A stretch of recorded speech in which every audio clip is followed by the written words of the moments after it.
We are back for another episode of Good Earners reviewing The Sopranos.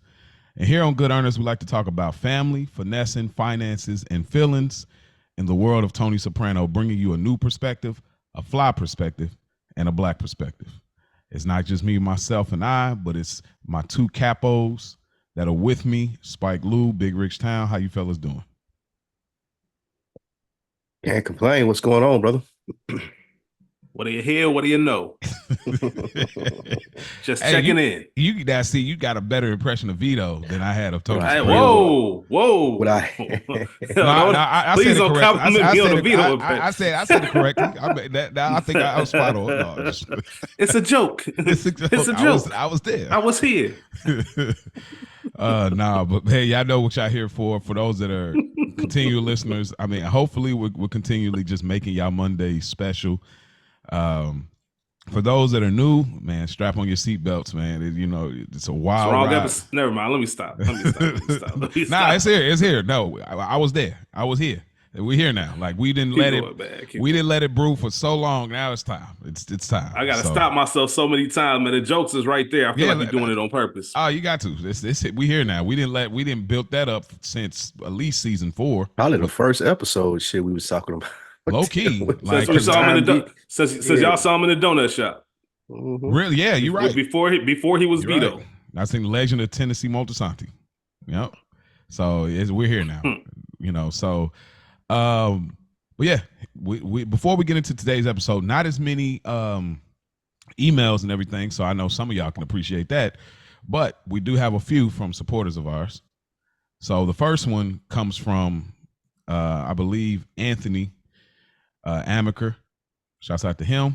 He hit us up with a couple of treat things. The first one says, good looking out, ascending me to the top tier of folks sharing feedback on the pod. Glad to offer feedback and make sure you guys know the value of your work. Was so hyped that y'all thought so highly of it that it had me walking around like proud like George Jefferson. Parentheses, the cul-de-sac god.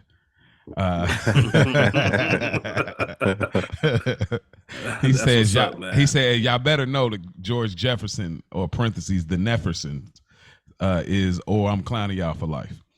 Here's some AI generated spinoff ideas. To me, they are all fire. Idea for a question for a back of the bean or a poll. Rank these concepts from favorite to / would love to see to ain't nobody asking for that. Salute, Kings. Okay. Appreciate that, man. Appreciate you, Phil. Now, this is the question. I did look at the email too, so I did see the 5 that he sent over. I'm gonna let you do your thing. Okay. Do y'all Are we doing these now? Do y'all want to speak to these, or do you see? The thing is, we never got to really do a back of the bean with us 3. We never actually specifically did it because we're still in the midst of the season. So this is the question. Do y'all want to kind of read through these and kind of give our opinion on it? Or do y'all prefer to save it for a back of the bean and then we also come up with our own spinoffs?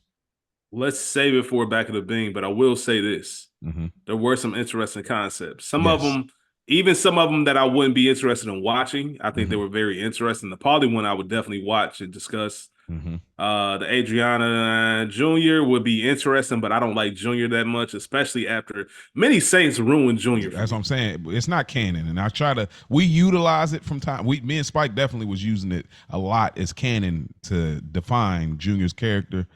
But I feel like that's probably as far as canon can go is Junior character. I wouldn't give it any of that other stuff. But yeah, go ahead. Yeah, and I feel like that's cheap because Junior's done a million things to have us look at him like a scumbag. Yeah. Obviously, look what he did a couple episodes ago. But for some reason, the ending of Many Saints, that was just the ultimate. He was a scumbag. At least now I can look at you as an old angry man. You was a young scumbag, just a dirtbag, jealous ass, hating ass. Took it too far for no reason because you got embarrassed. Like that shit just ruined Junior for me. Not as much like the old Junior, but I don't know, man. So that's why I kind of hesitate in that premise that it was laid out for Junior's back of the bean. Yeah, but I'd rather talk about old Junior than young Junior. Spike, did you get a chance to look at the Yeah, I'm on a completely different side from y'all with the junior one. I think that's maybe well, we ranking them, so I won't say, but yeah, I like that junior idea. It would be What- good. I would I watch Here, it. I would just hate it. I let would me just hate lay it. this out. Let me just lay this out for the people, so they be like, what are they talking about? All right, so the 5 spinoffs. I'm not going to read the premise of Well, them. if you, I Yeah, thought you what? wanted to wait till. I'm not back to going. back. I'm just going to give them what he sent Okay. us, AI generated. So the first one was Junior's Empire. This serves as a prequel, 1950s to 1980s Junior. I'm just gonna leave it there. I'm not gonna go into the whole thing. The number 2 that was sent was Adriana. It's called Lost and Found. Basically, Adriana ends up surviving the gunshot. So takes place after. The third one is The Art of Paulie, where it's more of a where it's takes place Paulie later down the road, where it's kind of a comedic drama. The fourth one, Meadows Way. There's a YouTuber, a young lady. She does really great work over there. She kind of actually made her own version of a spinoff with Meadow. It's called House of Meadow, but it's pretty good.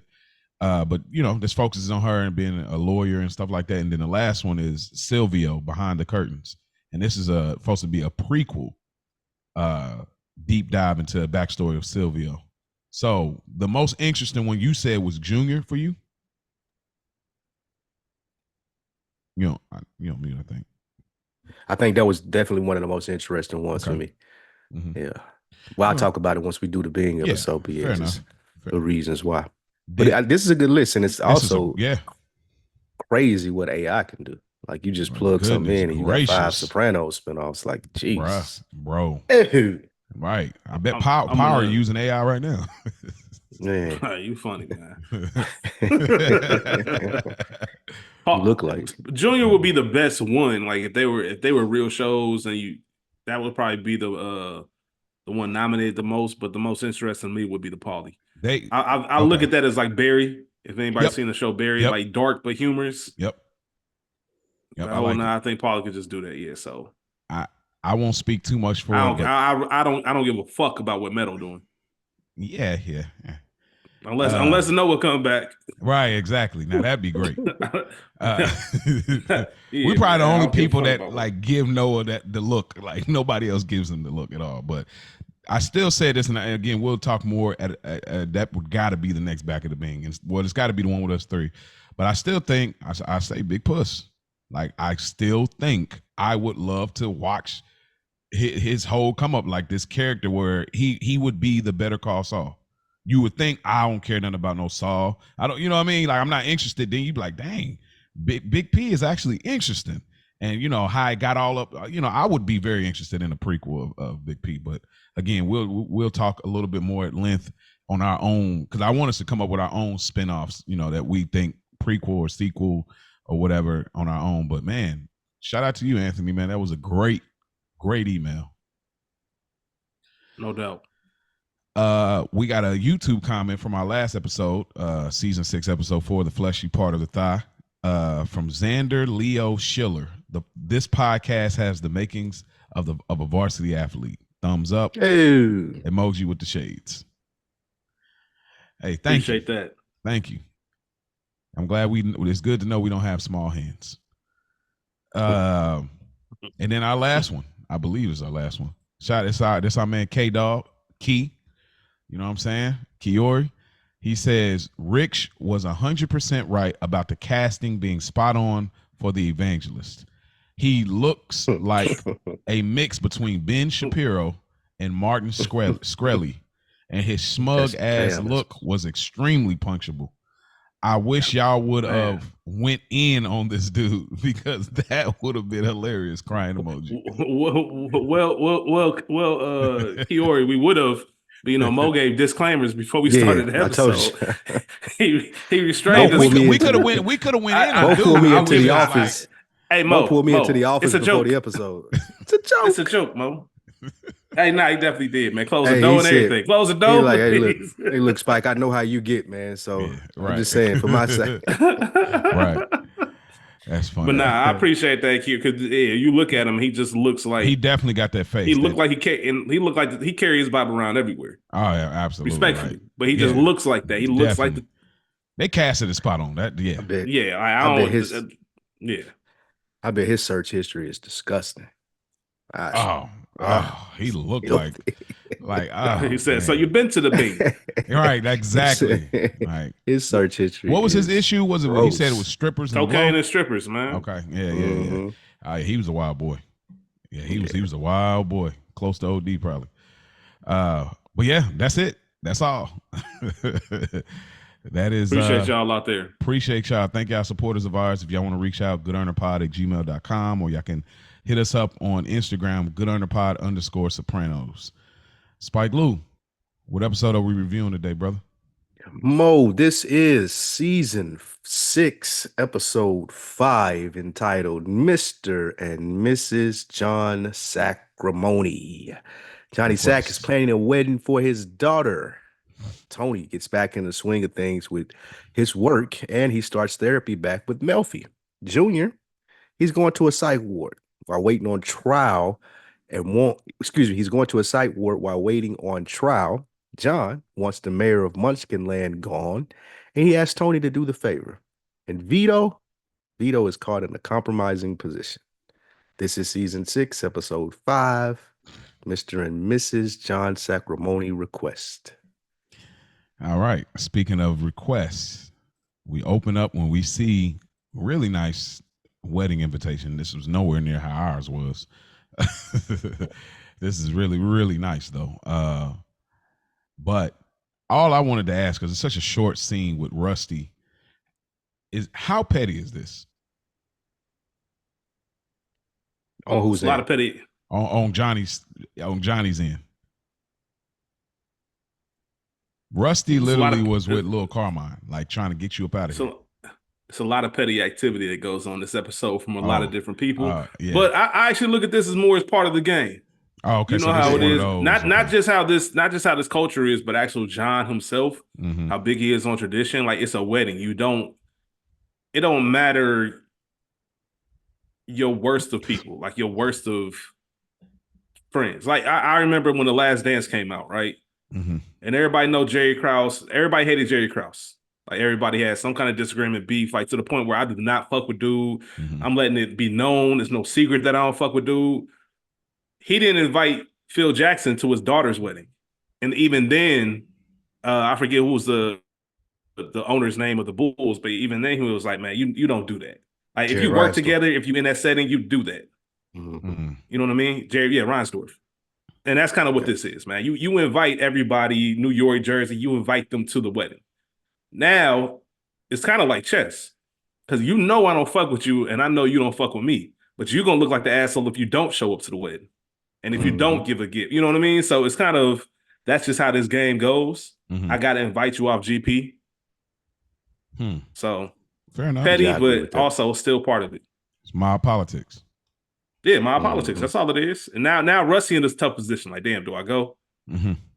You're already getting it at home. Wife on his ass. You don't answer when people call your name?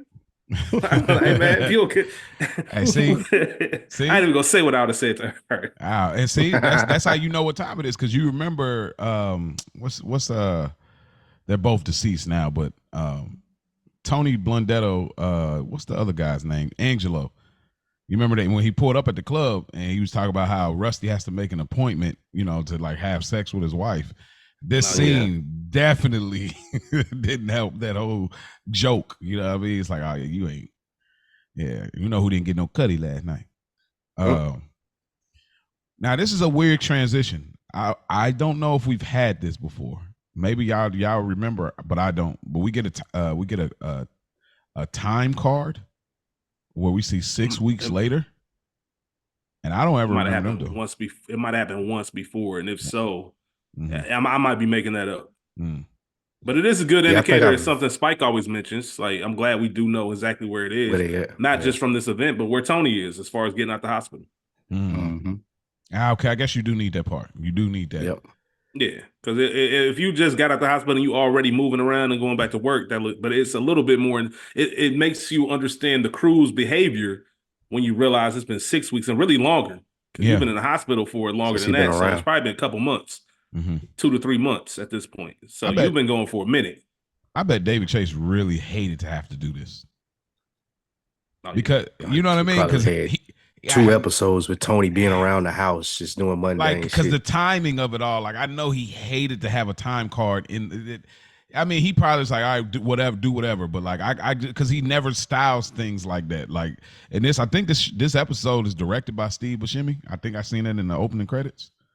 So yes, it is. It is. And the episode is really fast paced. So that's why I know I said, y'all ain't had no choice. There's no way to speed this up. And they could have. They could have like not gave us the invitation part and just picked us up right here with, with Johnny. Like we didn't even have to really get that, and we could have got some dialogue later. So they didn't, because they did it last episode with Paulie. It was just quick. Paulie left the store, got in the car, and they jumped to a next scene. It's like, we didn't really have to do it. So I get it. They're trying to set up what's going to happen later, or what they want to happen later. But it was like, you didn't really need it, but I'm not mad at it. But anyways, so we see 6 weeks later, John gets dressed and prepared for his court release. Who wears their boxers above their belly button, bro? That's old school. That's definitely old school.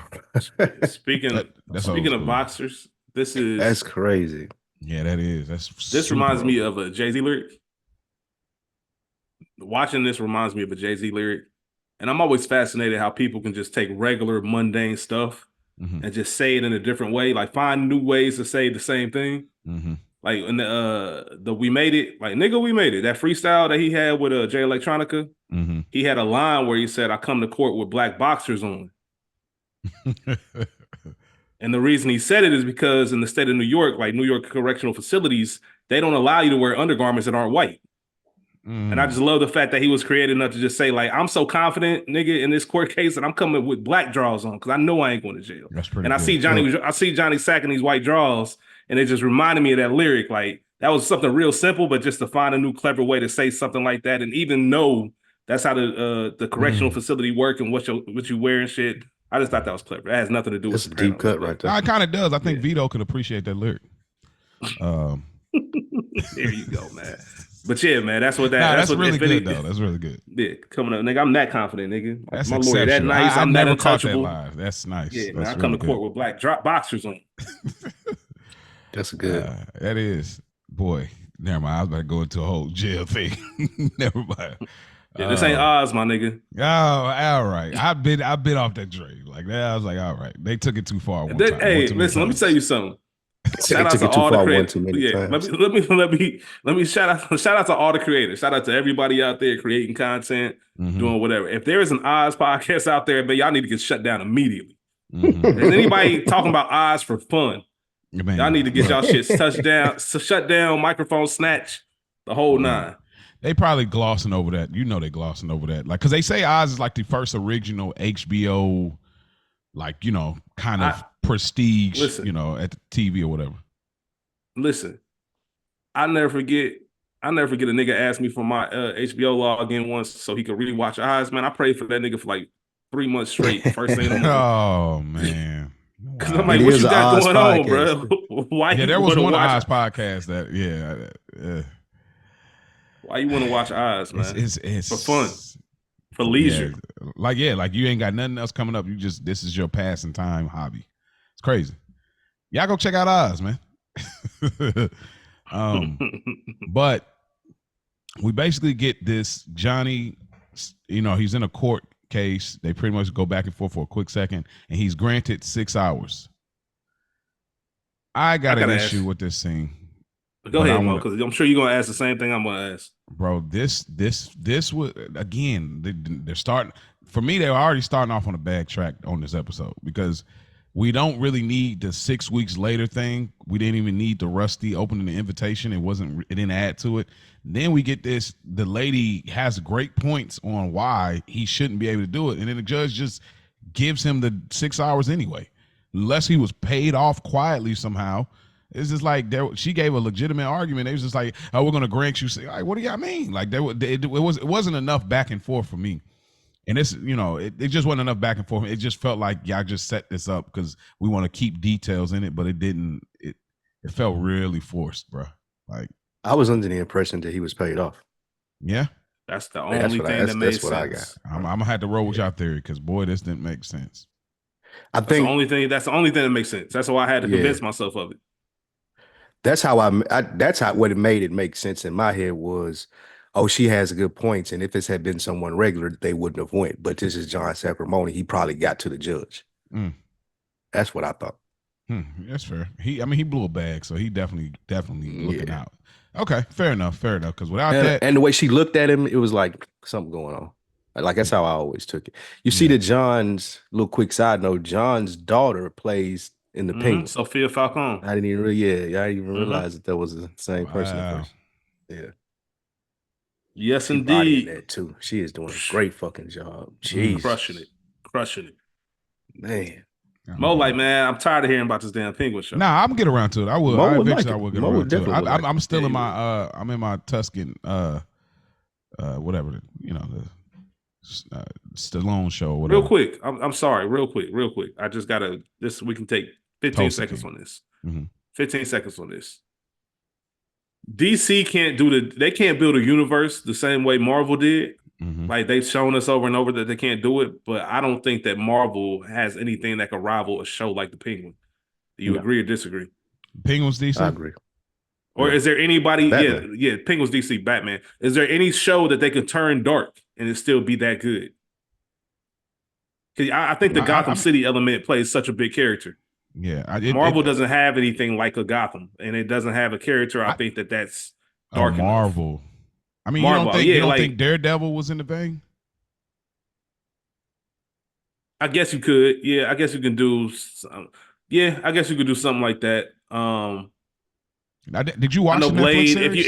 If they made Blade an actual, no, I didn't watch it. If they made Blade an actual TV series, let's go back to Sopranos. And I don't want to get too down a rabbit hole, but because we love this type of talk. Yeah, the Penguin's just dope. It's just a dope show. And I was thinking about, damn, that's the one thing. That's the one up they got on Marvel. Boy, they needed. That's the one up they got on Marvel. They needed that, boy. Okay. Well, not the one up. There's a few ups, but you know. Yeah. What? Yeah, give me the newer more stuff. Obviously, we talking about Christopher Nolan's Batmans and all that stuff, but okay. Fair enough. They've had some good stuff. I don't want to make it because they don't have a universe the same way Marvel does. Even though Marvel does have the standalones, obviously all the stuff they did before the MCU, everything before 2008. But yeah, that's neither here nor there. Let's get back. They do give too much. They do dog DC a little too much, in my opinion. I would say the movies aren't good. The universe they try to build isn't that good. Snyder Cut was cool. Actually, Man of Steel wasn't bad, but a lot of stuff. Wonder Woman wasn't. It was cool for what it was, but a lot of stuff after that, wasn't all that. Are you definitely ready for your hero bag? Like you definitely ready? I'm doing a Marvel rewatch right now, so that's probably why. Okay, yeah, you ready? Like you got that in prep for that next podcast that I'm working on. Okay. But yeah, so Johnny Sack, they pretty much give him the 6 hours.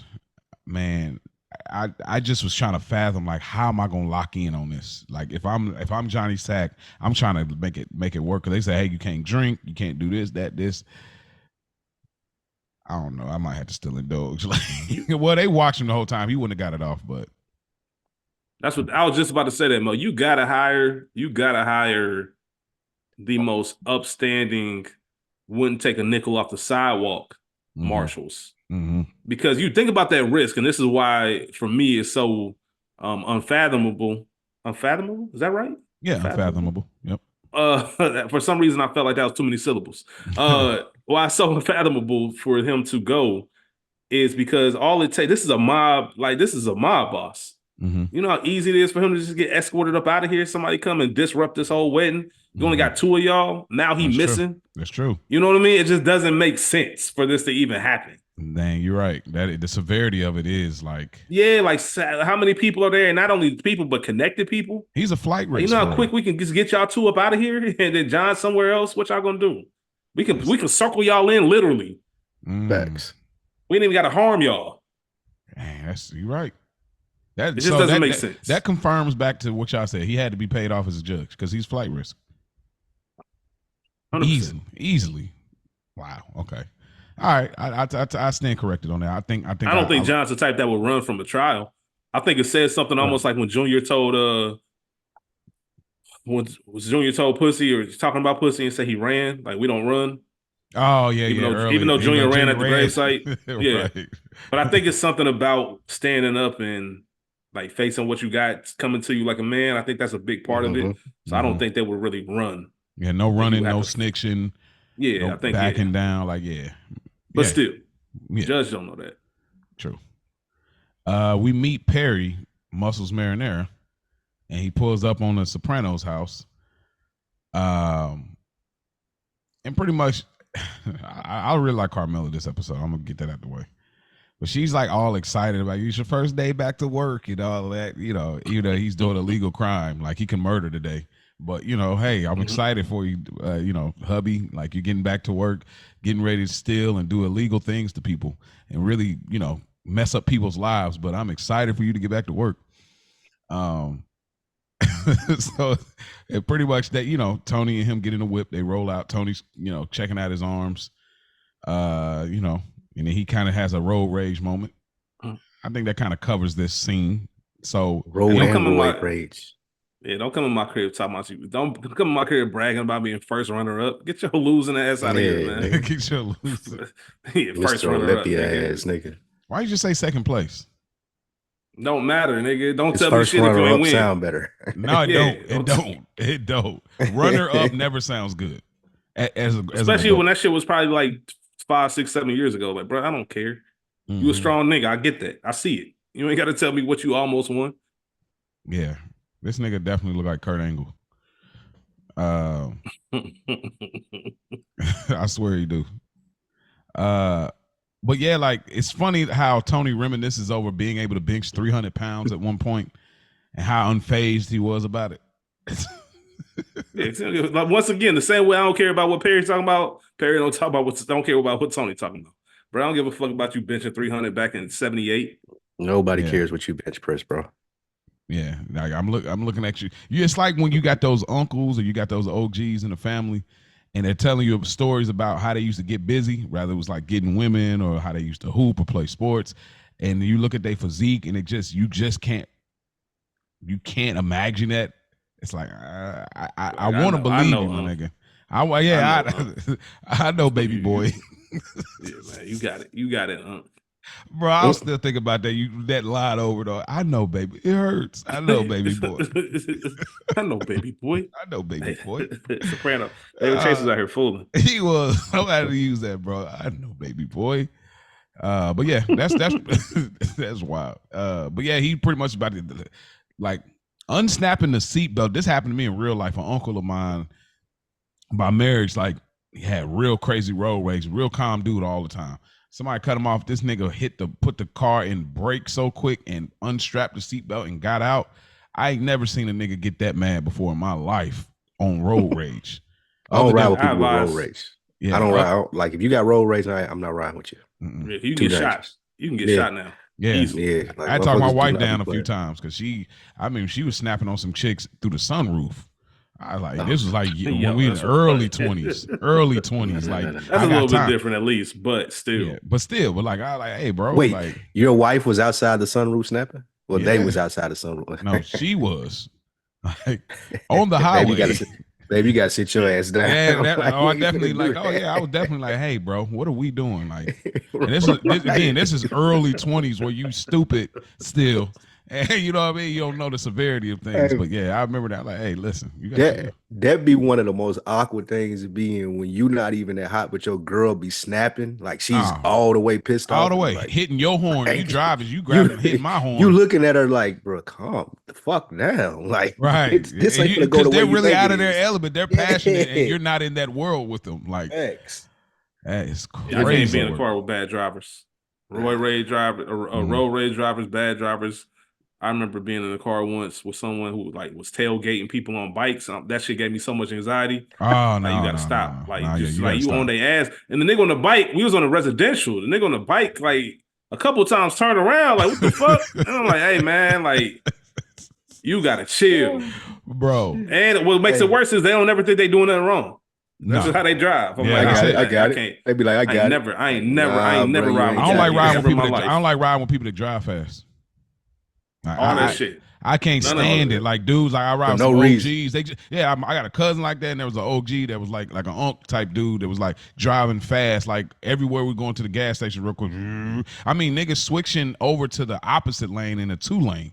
When one cars go this way, one go that, he going around like, hey, bro, there's cars coming. Cool. I told her, I flat out took a stand. I said, hey, bro, I'm walking back. He's like, bro, you know how far you is? I said, nigga, I don't care. I said, the way you're driving, I don't feel comfortable. I'm not riding back with you, bro. They're like, bro, chill. I'm not chilling.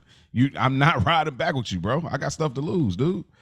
Like, not chilling. Did you walk back? No, he ended up calming down on that. No, actually, one of the other ones like, hey, I'll drive. I was like, all right. You know what I mean? Cause I was like, bro, I'm not playing. Like, because I got to that age, you know, where you start speaking up. Like when it's too late to be at the club, you're like, hey, bro, I'm ready to get back, bro. Like when you start getting to that age, you start speaking up. Yeah, that's where I was. So, Mo, that was the most Mo thing ever. I'm not chilling. Nah, I was like, nah, I'm not. That's some Mo shit. No, I'm not chilling, bro. Chill, I'm not chilling. Nah, not at all. But we go to the Tony and Melfi session. Tony makes a joke about, you know, a mercy slap, you know what I'm saying? Like trying to like, hey, yo, you know, which is still crazy because you go back to season 5, you know, 2 Tonys and like this relationship should never made this far. But like the fact that he even asked that as a joke is ridiculous. And she processed it without like, she didn't even. She did, yeah. Like it was just like, bro, come on. She wasn't even offended by it. Nah, she wasn't. I mean, at this point, shit, that nigga fucked up. And this is why when we get to the Melfi later in the season, this is why we have such an issue, because this is probably the most honest version of their relationship they ever had.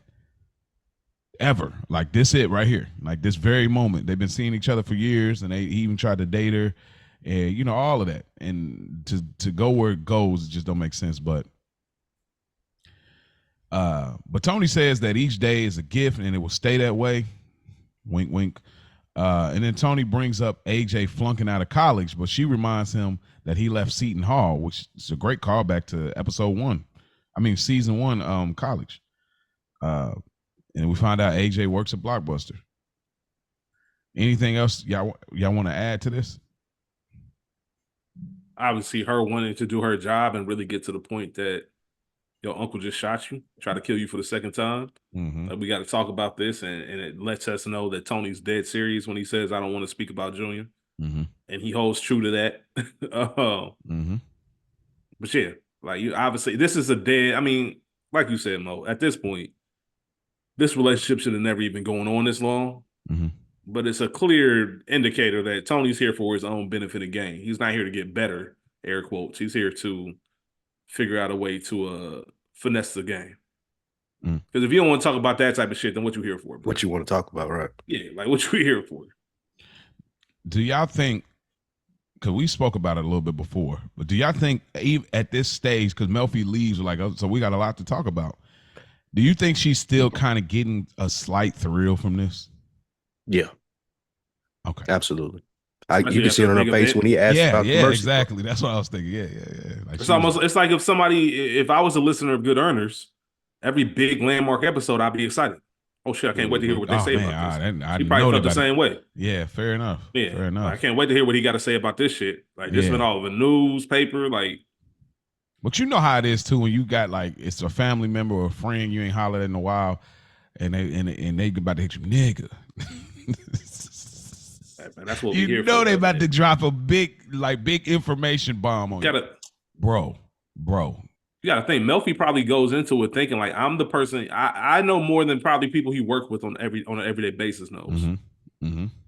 Yep. Like having that kind of mentality going into it, that's got to be for her in her profession. That's a flex. That's a flex for what she does. She probably feels pretty safe at this point. Like I feel safe with him now. Because the worst of the worst didn't happen. I let him down easily. He called me a cunt, and we still managed to bounce back after all of that. You know, on top of him having, heard obviously giving up a practice for a moment. So I think like that's what makes these sessions super beneficial. But I did like that she said she tells him that there's worse ways for AJ to be making money, and he agrees. He's like, yeah, I guess you're right. Such a buster. He's not just a buster; he's a blockbuster worker. All right. Wow. Wow. Jeez, Pete. that was so corny. All right. So we go to our next scene. It's Tony. He comes in. He's now with the family, with the bros, and I love how they welcome him back, whether it's fake or it's not. I just love how they welcomed him back. Like they like, we got your sandwich ready. We got you sit down, have a seat. Made that man pick the onions off his sandwich. I mean, look. You know what I'm saying? Hey, scoop them onions off. Hey, man, it was a little too much for me, man. To quote Hov once again, man, too much West Coast dick licking. Like, y'all doing way too much right now. Oh, get the onions off the sandwich was crazy. Man, that's crazy. I don't even care about the actions. It's more so everybody was, hey, do this. Everything has a sense of urgency. Like, yo, man, relax. I think it's relax, man. Well, they got to get things back in order because everybody I imagine was playing with possibilities of, this is what if he don't make it back, this is what I'm about to do, and then now you got to figure out how to get back, so you got to get ahead of it, and everybody got to kind of restore what it was. Now, the boss is back, the skip is back. You know what I'm saying? So they definitely was doing too much, but they had to get their face ready to be prepared for this moment. So, but the onion thing is an interesting thing. There's a theory about onions. You have heard this? Nah. Okay. Yeah, made in America. Oh. Yeah. Okay.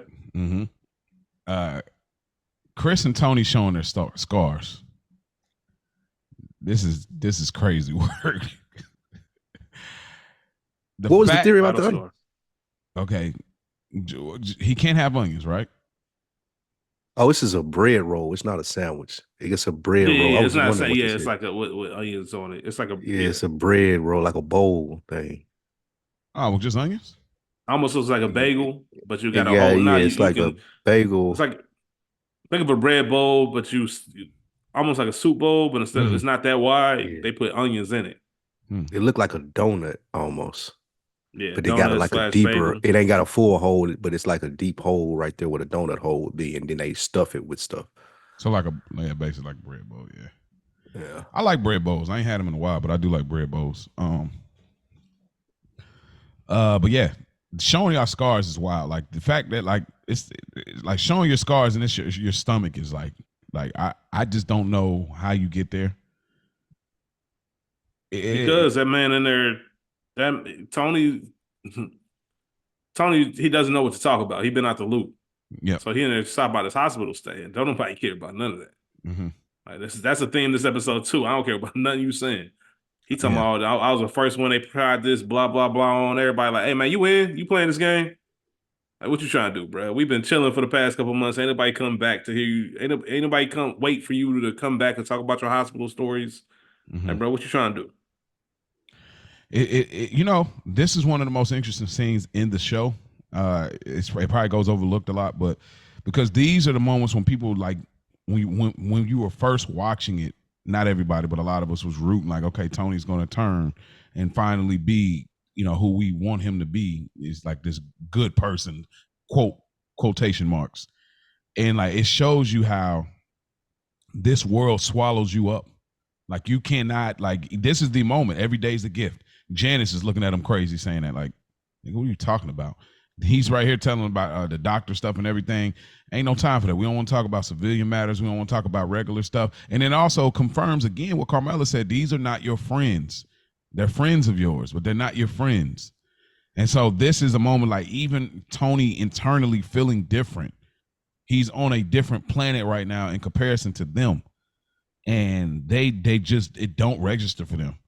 And it never will. And this is why it's like, even if he could try, what would he do? So this is just one of those really subtly how they just overlook everything he's talking about.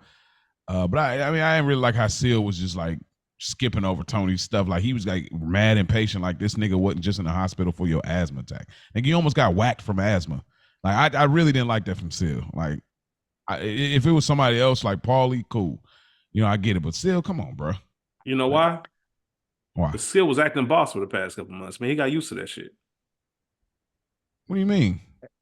Oh, what? I'm saying things change, man. It's been 2 to 3 months since you've been in this chair. You've been, man. We got our own way, man. Everybody been breathing a little bit different. You know what I mean? We've been relaxing a little bit different now that we don't have you to kind of. And we all know Tony miserable. Like you bring a certain energy into the building. Go ahead, Spike. Well, I was just gonna say, and remember wins the lowest form of conversation. Like these guys, I was thinking about this as I was listening to somebody talk this week, and that quote popped up in my head and made me think it's like these guys make money off conversations. They'll hear you say something, they got a racket for it, they got a guy for it, they got like so what you're talking about needs to be current so they can move on it to make money. When you telling me about shit that happened or that happened to you last week, some shit that you used to be into 10, 15, nigga, I don't give a fuck. What am I supposed to do with that information? I can't do nothing with that.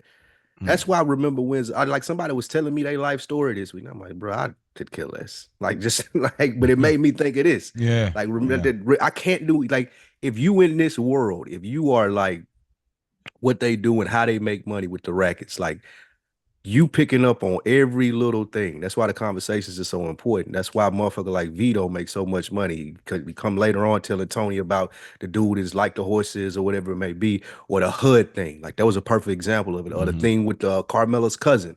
Like I'm making money off of conversations like that because we're on current events. You're telling me what's happening in your world now, and I can capitalize off that. Nobody wants to hear this shit. Yeah, you lost muscle mass instead of fat. All right, bro. Okay, bro. Cool. Like, what do you want me to do with that? And it kind of forces them too because they have to kind of, and they have to. Like he's the said, boss, so you got to let the boss speak, so to speak. But like you kind of, that's. I mean, again, I don't like that Seal is the one to do it, but that's kind of where you do kind of don't say like nigga shut up in the words of Spike Lee, but you kind of like lead the witness, so to speak, because he's still the boss. So you can't just tell him like, yo, we don't care. So he's like, you know. And we at work. Like, bro, we work. You're right. Bro. This is not that type of event. You're right. It's funny you say that because isn't it funny that even though this is organized crime, they still have to like they can't just be a Tuesday and somebody says, you know what, just gonna chill at the crib for a few more hours. Nah, you're supposed to be at your respective hangout, like wherever you are, whatever. You know, the Prio crew had their little spot. Whether it's Satrial's, wherever you're supposed to be, the Bing, you're supposed to be one of these places that we know you at. So we got to pull up and meet about something. You should be available. Like ain't no, even though we don't have any office. This is their job. Yeah, that's what I'm saying. We don't have a place, but think about it. Like there's people like even though we don't have to punch into a specific location, I can't just stay at home. Here. I have to be somewhere. And the first reference of the crossover reference of the episode, you had that with The Wire. Like you wasn't on the corner at this. Like I can remember once you Bodie asked his name and nigga, where you been at? Nigga, we been out here since like whatever time, or when Marlo and them chilling in the courtyard. Like, bro, you supposed to have been here. Like this is where everybody at. So yeah, that's a good point. Man, that's great. Like it because you don't look at it because it looks so casual, but it's not. It's not casual at all. Yeah, it's not casual, nigga. This is work. Like I have to be work. Here. This is a conference meeting. Like this is the Zoom call. This is we're going to the conference room at the office. This is that.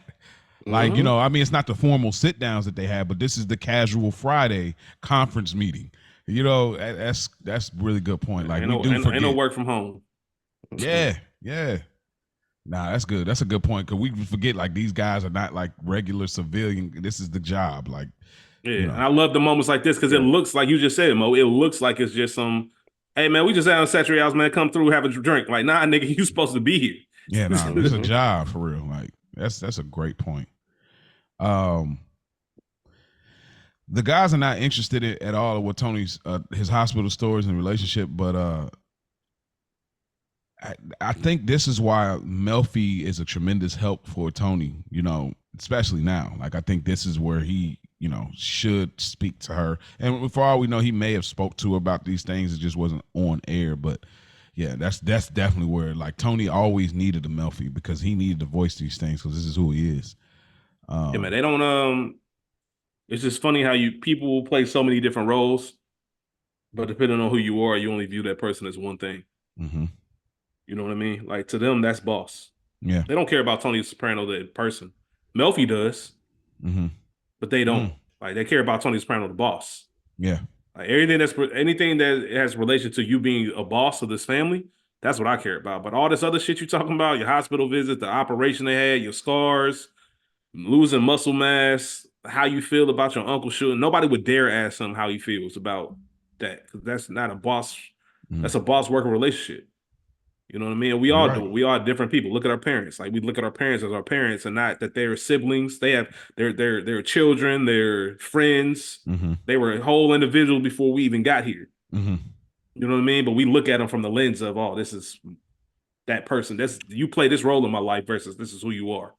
So I always thought that's pretty fascinating as well. That's true. That's a great point. We get a small scene. Junior meets with the judge for a psych evaluation.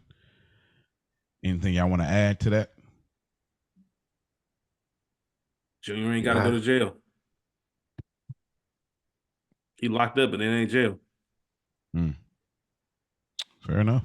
I didn't have nothing else to add to it.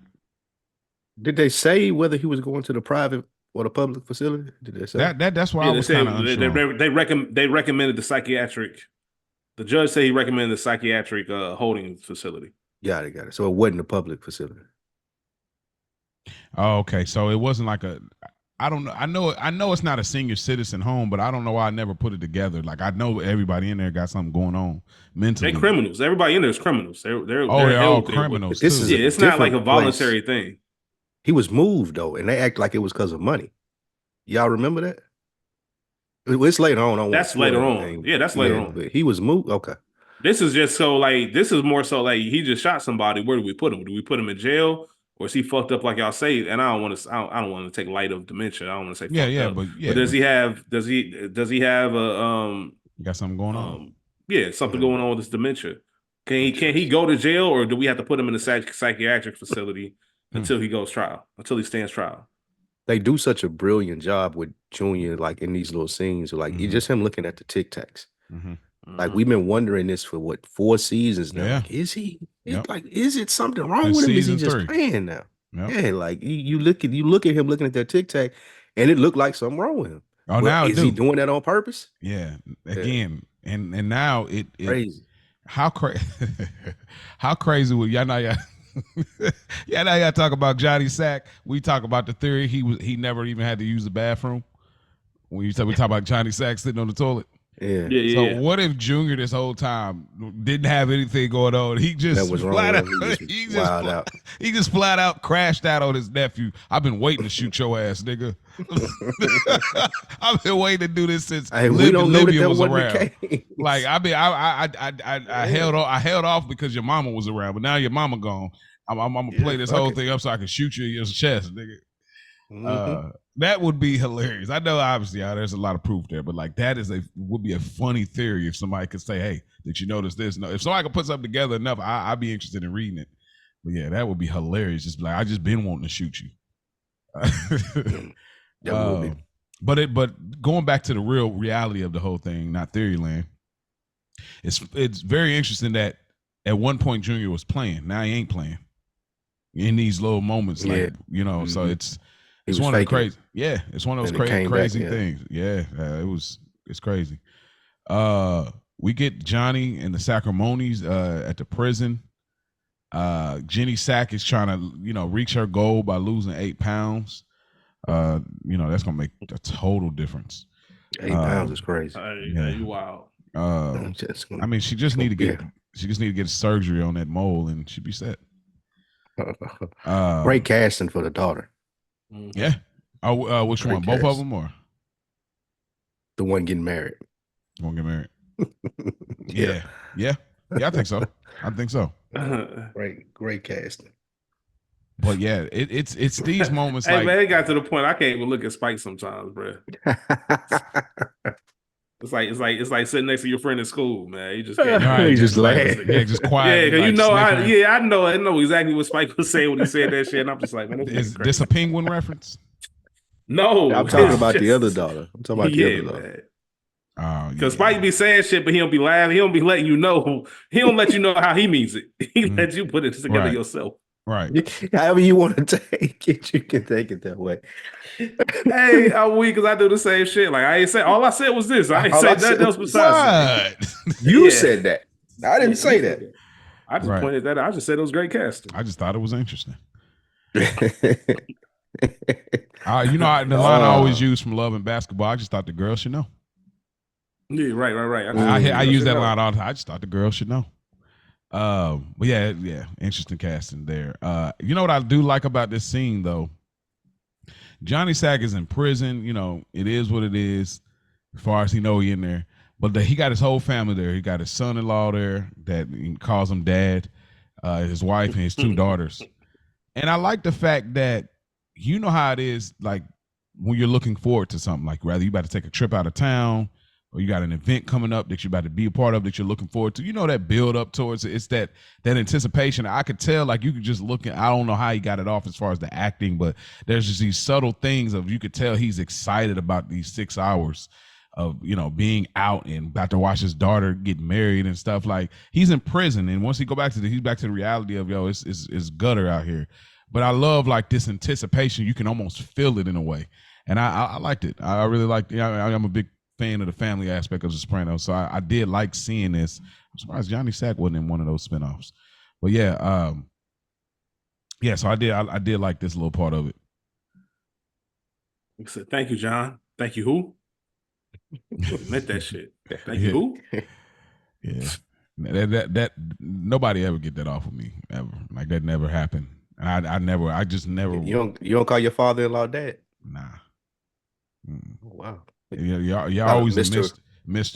Such and such. Yeah, Mr. and Mrs. Yeah. It just ain't in my repertoire. Like it don't feel right saying it out loud. I just ain't that type of person. That's interesting. Yeah. That's like if a grown nigga one of their parents got remarried and you called their spouse like right. I was just about to say that my mom got married when I was old. Yeah, I call him by his first name. Like you be like, you ain't gonna say that's my stepdad. You gonna say that's my mom's husband. That's my mom's husband. Exactly. You see what I'm saying? And I was like, yeah, it's a difference. Like, and that might be a masculinity thing. I don't know. We might be. Hey, could you imagine? Could you imagine being the nigga? Could you imagine being the nigga that was 40 and say, yeah, this is my stepdad. How long they been together? Oh, they got married last year. Like what? You call that nigga your stepdad? Yeah, right. Exactly. Nah, that's my mama husband, dog. So yeah, I ain't never been on that level. Not even that we gotta be close. I already knew. I'm not gonna call anybody else my mom or my dad. Like it's just never gonna happen. But John looked at that nigga like, who? Yeah, to each his own though. I ain't mad,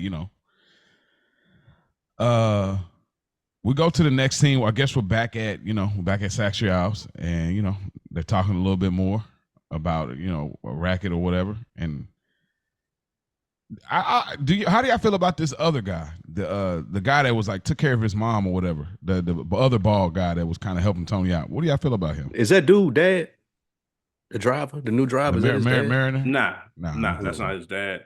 I don't know. He come through in the clutch, obviously, the rest of the series. Yeah, for sure. I like him. You know what I mean? So he cool. Like I said, a little bit too extra for my liking, but that's just wasn't there a backstory on him, Rich? Didn't you tell us something about him?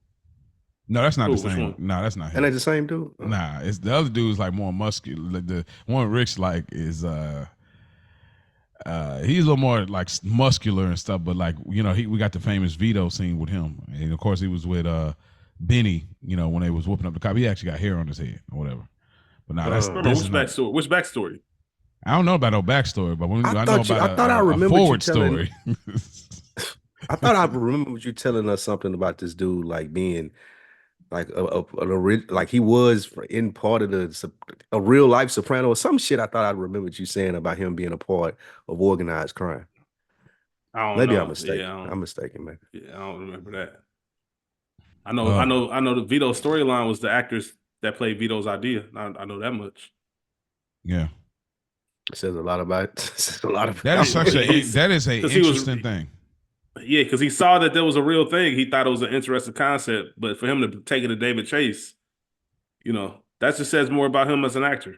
No, it does. Like it's respectable. Because it's like his character. Without that, he would be. He don't get as much screen time. Nah, yeah, he don't get as much screen time without that. We're not talking about in the story of the Sopranos. We're not talking about Vito if this doesn't happen. Nah, he beat Gigi. He beat Gigi. Yeah. Like he would be Gigi. Yeah. We wouldn't get none of the Phineas stuff on the construction site. None of these things. Like he'd just be a Gigi character. Eventually, he'd be one of the people that New York would just kill off because that's what they can do. But yeah, that is a very interesting thing because like once you make that idea, like you don't know the level of commitment is what gets me. We're gonna see some of that commitment this episode. But Phil pulls up and he's back in business. And pretty much goes outside and tells him that Johnny wants Rusty whacked, which is fair.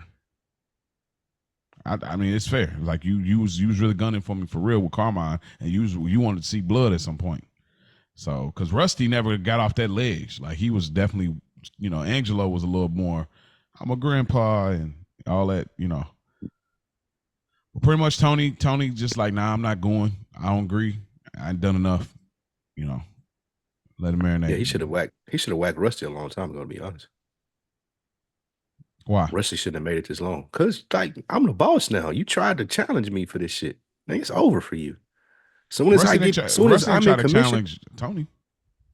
I'm talking about John. Oh yeah. And John should have been there and whacked him. But yeah, you're right. How does it fit in their politics? Why?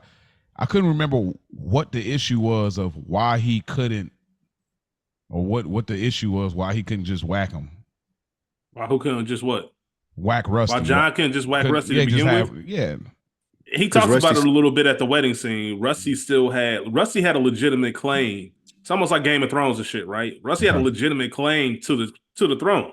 Mm-hmm. Like John even said it, he should have been. Yeah, and exactly what Spike just said. He had people on his side to where John's got captains that fuck with Rusty. And now that John's, I don't know what y'all. Yeah, go ahead, Spike. I was just gonna say, now that John's been in place long enough to people to kind of get in order, he can go back and revisit it. But when he first got in power, it wouldn't have been a thing that would have went smoothly. It would have divided the family. But now I can do it because I'm the boss. But even then, he can't even do it all the way. Can't even take credit for it because he still got people that's gonna look at it a certain way, which is why he's even asking Tony to begin with. Yeah. Like if y'all do it, or if it's some mysterious, hey, Rusty must have enemies we ain't know about, then it's one thing. But if y'all know that I'm the one to try to do it, y'all know why I did it, and it's gonna be a bad look. The mob politics is so interesting to me because it's like it's all optics. It all is optics, and people will speak and know, but they still, because they don't factually have the facts, that it's always alleged, and that's all they need is to be alleged. So yeah, man. Yeah. It's not what you know, is what you can prove. Exactly. Tony makes it home. Carmela says, how was your first day? It was good. And she says, you want to take a nap? This was so attractive to me. Listen to me. Asking me, do I want to take a nap? Like you want to join me in there. I'm definitely tired, clearly. I'm fresh out the hospital 6 weeks ago, whatever, still recovering. You ask me, do I want to take a nap? You ain't looking for me. You ain't, you ain't nagging me, telling me do this roundhouse, do that. You just chilling, you and your whole feminine energy right now. And you come in here just like put your arm on me, put the thigh on me. I gotta mash. I gotta mash. And then I'm taking a nap because I'm loving this just chill factor.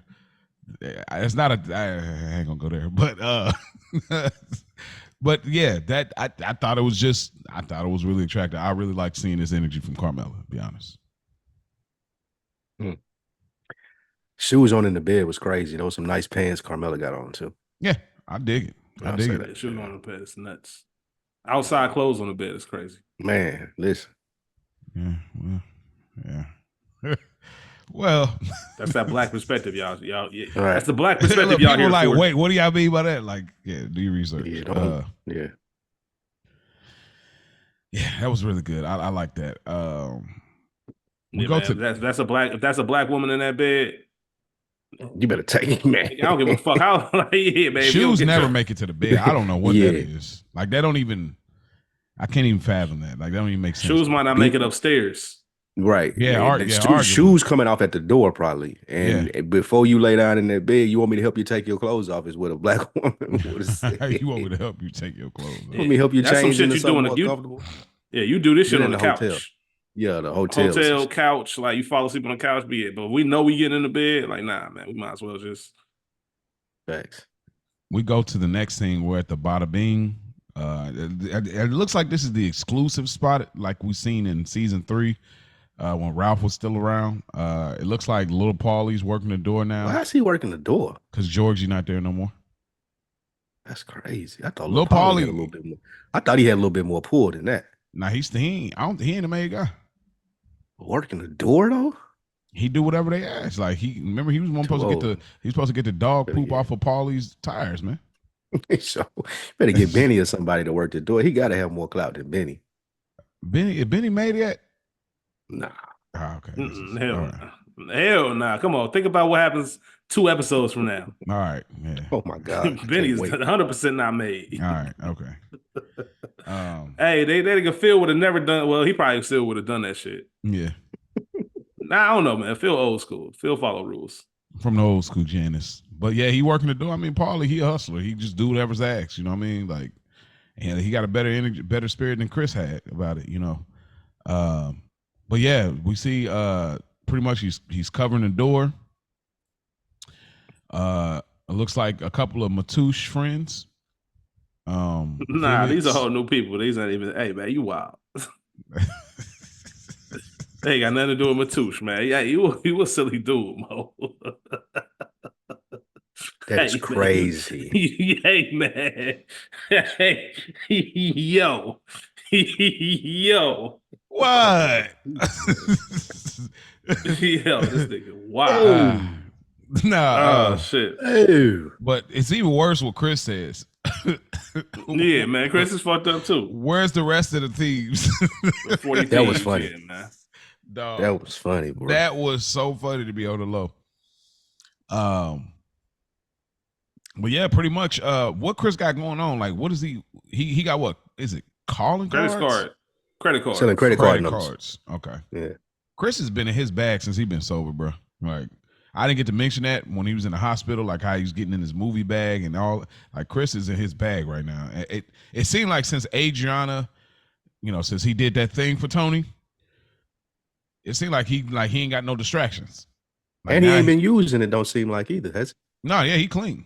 Yeah. He clean. So it's like he ain't got no distraction, like no drugs, no Adriana. Look, hey, let me ask you something. No Tony. No Tony. You think he thrives more when Tony's not around because of that awkward relationship that they have? That is a good point. He does. I would say so. Something to think about. We will see some things later. Yeah, he does. Yeah. I think the movie tells us everything. Great point. Fair. Great point. That's really good. That's really good. That's what I'm here for, man. That's why y'all added me. Man, you been talking that talk today, huh? What Mike Tomlin said, that's why I'm well compensated. That's why I'm well compensated. That's why I'm well compensated. I like it. I dig that. Hey, these niggas wild for just no backroom conversation. No, let me holler at you on the side, just in front of you, the fellas, the strippers. You know where you get a couple Tech 9s, some semi-automatics, extended magazines. Like nigga, calm the fuck down. And it's for my brother-in-law, so we can a family dispute. Like nigga, what do y'all got going on? How do y'all settle family disputes? That was crazy work. And you've already told me too much information. Yeah, I don't even want to know that, bro. You ain't even got to tell me. This is business. I'm not here for your moral. I'm not here for moral ground. Yeah. I'm here to move this product, and whatever you do for it, you do. But it's funny how you can't. I don't know, man. That's just wild. Like for you to just ask me that, we ain't even that cool, my nigga. Yeah, and shout out to the women ladies, man. Yeah, it was a nice, nice perspective. Some good acting in the scene for sure. Nigga said it's a family issue. My former brother-in-law. Yeah, we know what time it is. We know what that is. Hey. We get a quick scene. Carmela gets the paper, and we see Uncle Junior, Don Squirrel Leone, and she trashes it pretty much, trying to protect the household, protect things. Again, I'm appreciating this from Carmela because she's right now in that energy where, if you come out of this, whatever the scenario is, things are going to be different. And she's in that kind of riding that high right now. Like, I'm glad Tony's alive. He's back. He's my guy, like she said before. and you know she's trying to protect him by throwing out the paper and stuff. So I appreciated this. Shout out to Ro. I was gonna say the great friend Ro. Ro is listen. That's some like going about your regular morning and seeing it and like first thing saying like, let me call Carmella and make sure Tony don't see this. Yeah. Shout out to Ro, man. Yeah, man. And that's next level friendship right there.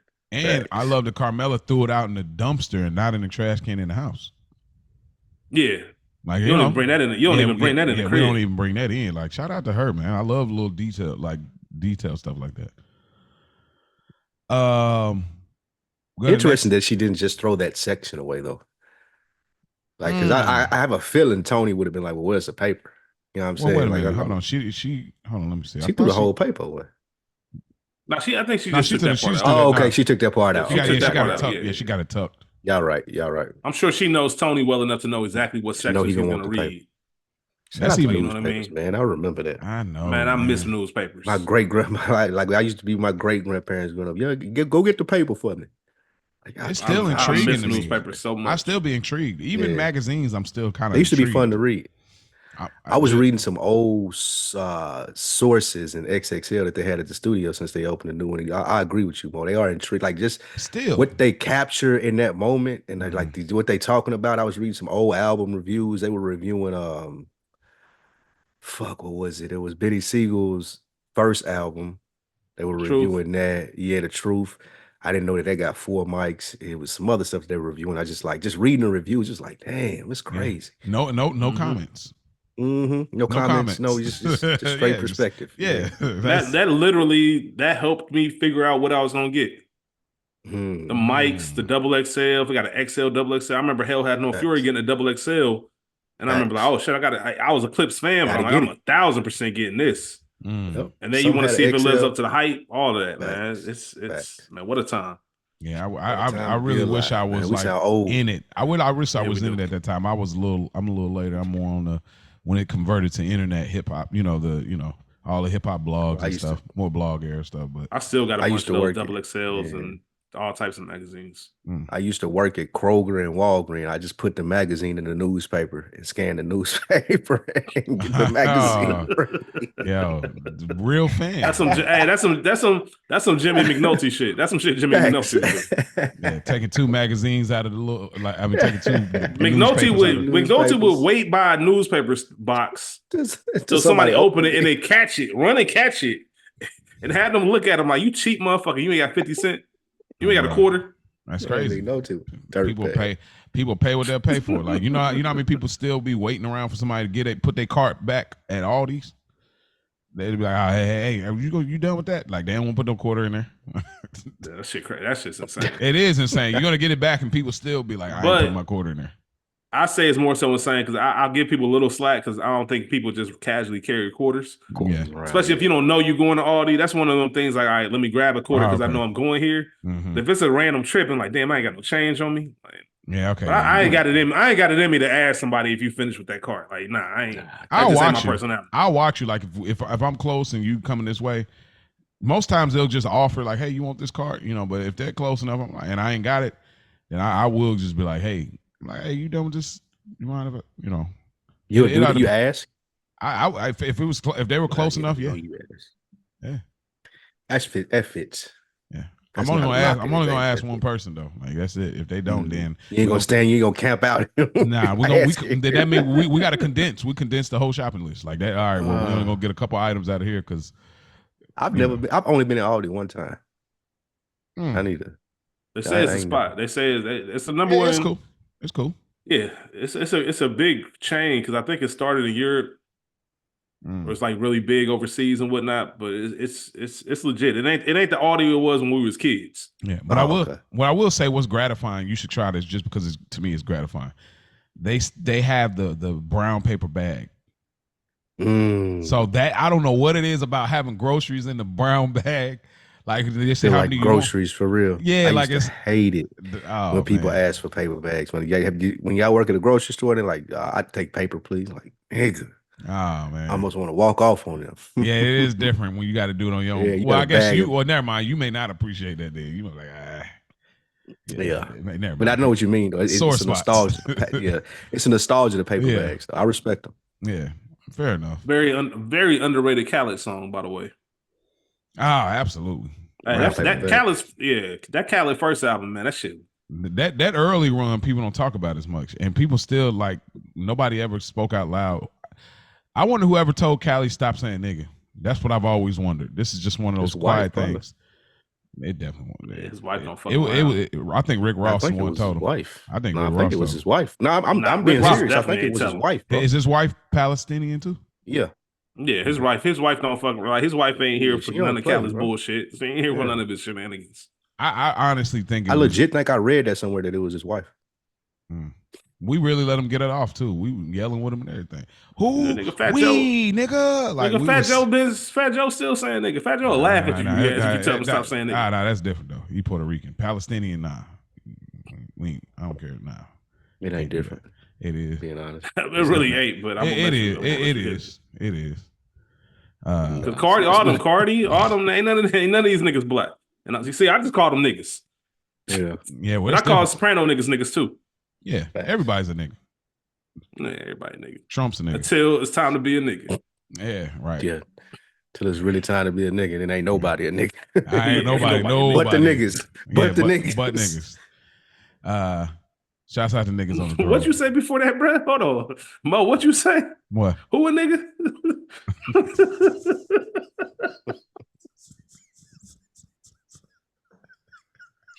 This nigga Mo, wow. Hey, hold on, man. You ever see? Should be registering like 3 minutes later. Like, hold on, what? Yeah, you gotta follow because I ain't going back. He said I ain't going back. Hit that rewind. She's not coming back, Dad. She's not coming back.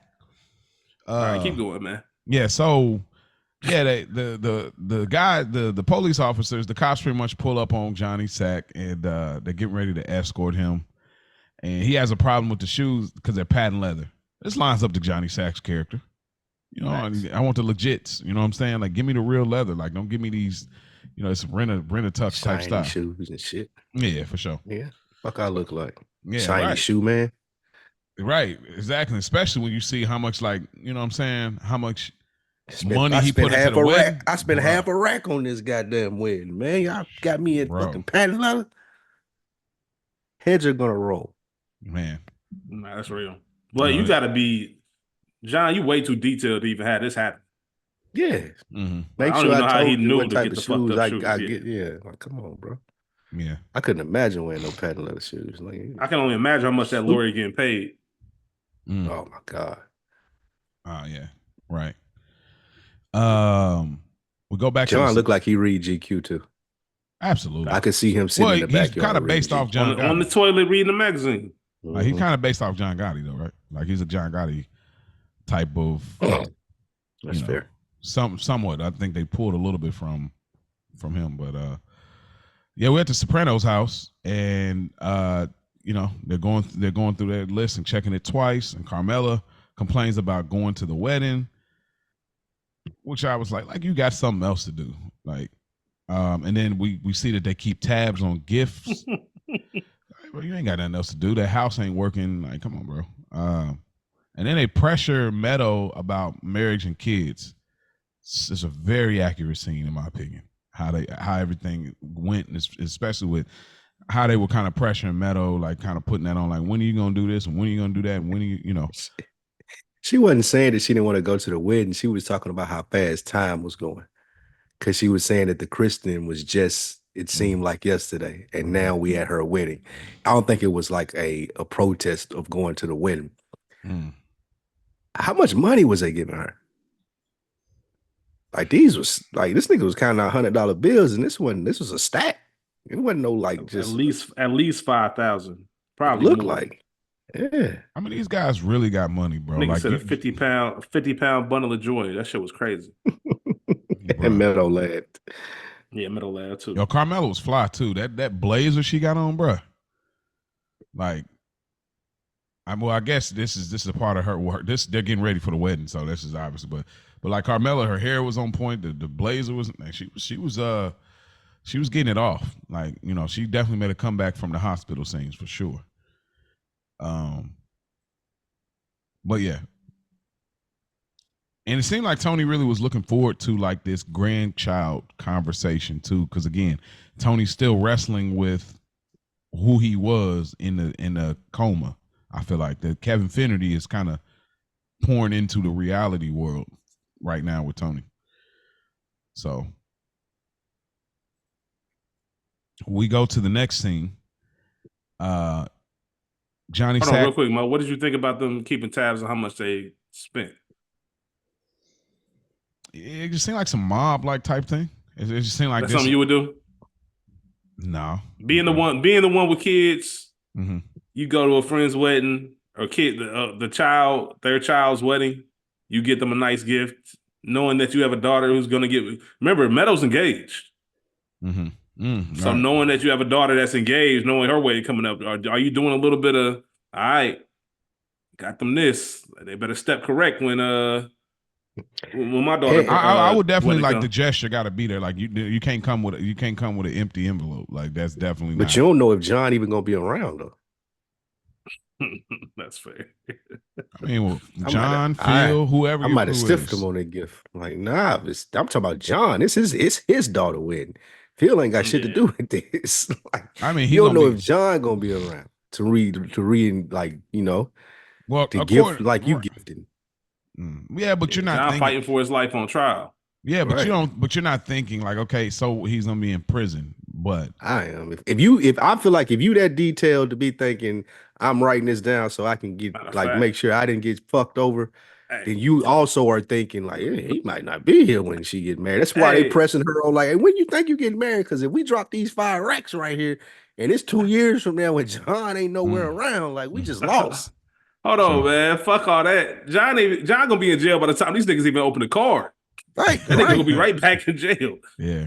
Now I do think John is petty enough to be asking Jenny, like, give me a list of everybody and what we got, who gave what and all that, so I can get Phil on it or whatever. Yeah, for sure. But that's a great point. I never thought about it like that. Spike. You remember how he was just a moment ago in the scene where he was like, hold on, you got such and such sitting next to such and such? Come on, bro. Like he was all the way locked in on organization of this big illustrious wedding. So yeah, he definitely would do something like what you were saying, Rich. But yeah, Johnny Sack pulls up, got the cuffs on, and everybody sees him. Taylor needs his ass whooped. You say who? The Taylor, man. Whoever, John's pants is all, man. Taylor needs his ass whooped. Dragging the ground. I mean, this is the 2000s. Yeah, that's fair. I guess that's a good point. You know, like we was all wearing suits that, like, Steve Harvey suit wearing monkey suits, as they say.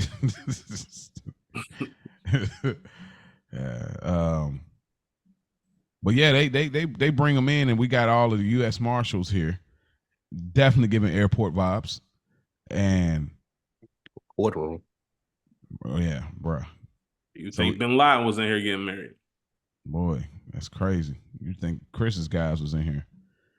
Man. It's hilarious. Mo.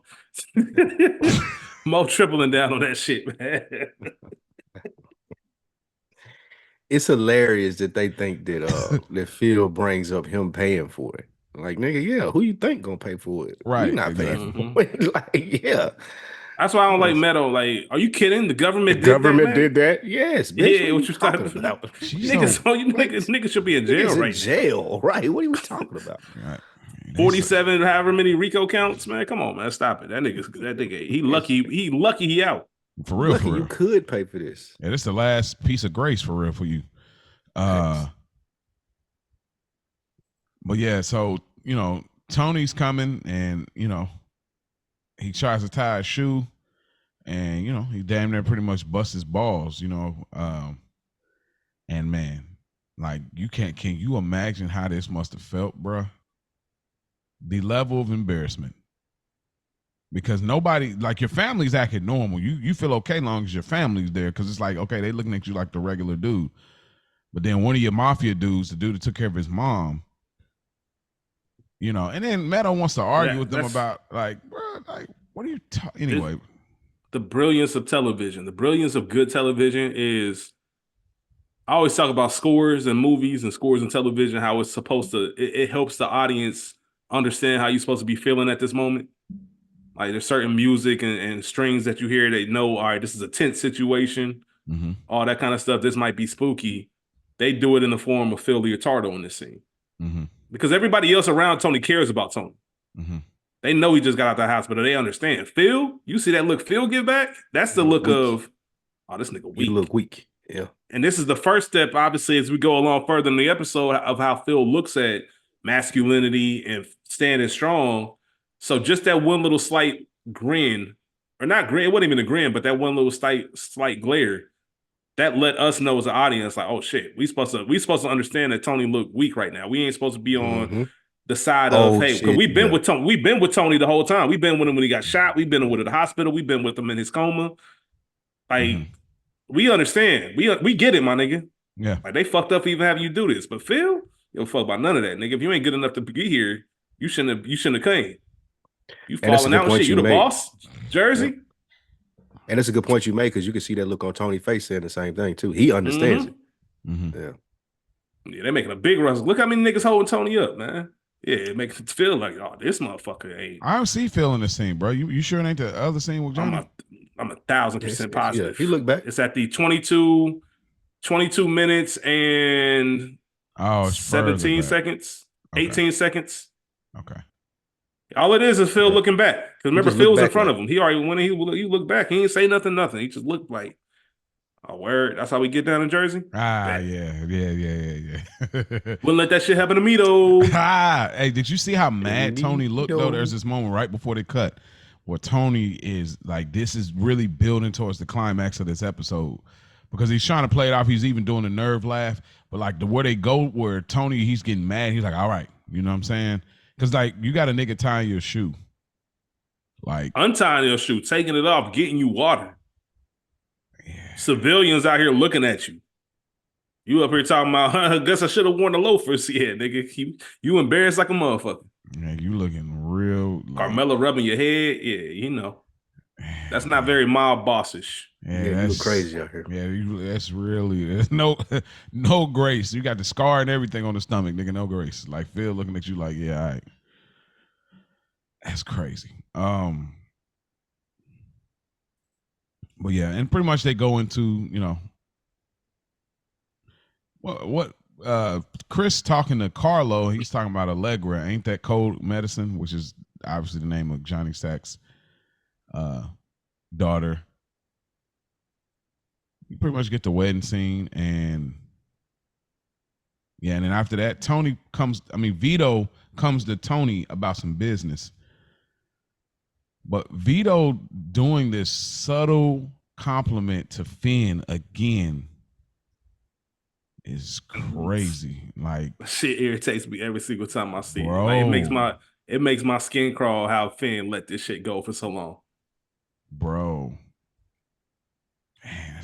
Man, that is. Well, I mean, I guess in the end, he said it when it counted the most.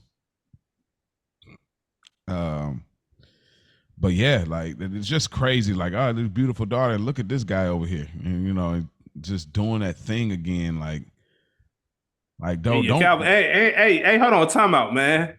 Looking all good in your Calvin Klein, nigga. Why you know what designer I'm wearing? Why you even that close, bro? Stop fucking playing with me, bro.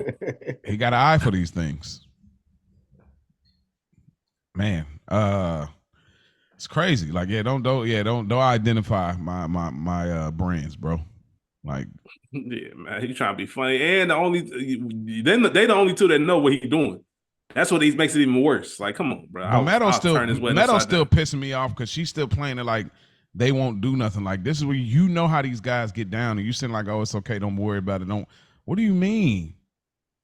Do she know though? She does know. Yeah, he said something. She don't know that they stone cold killers.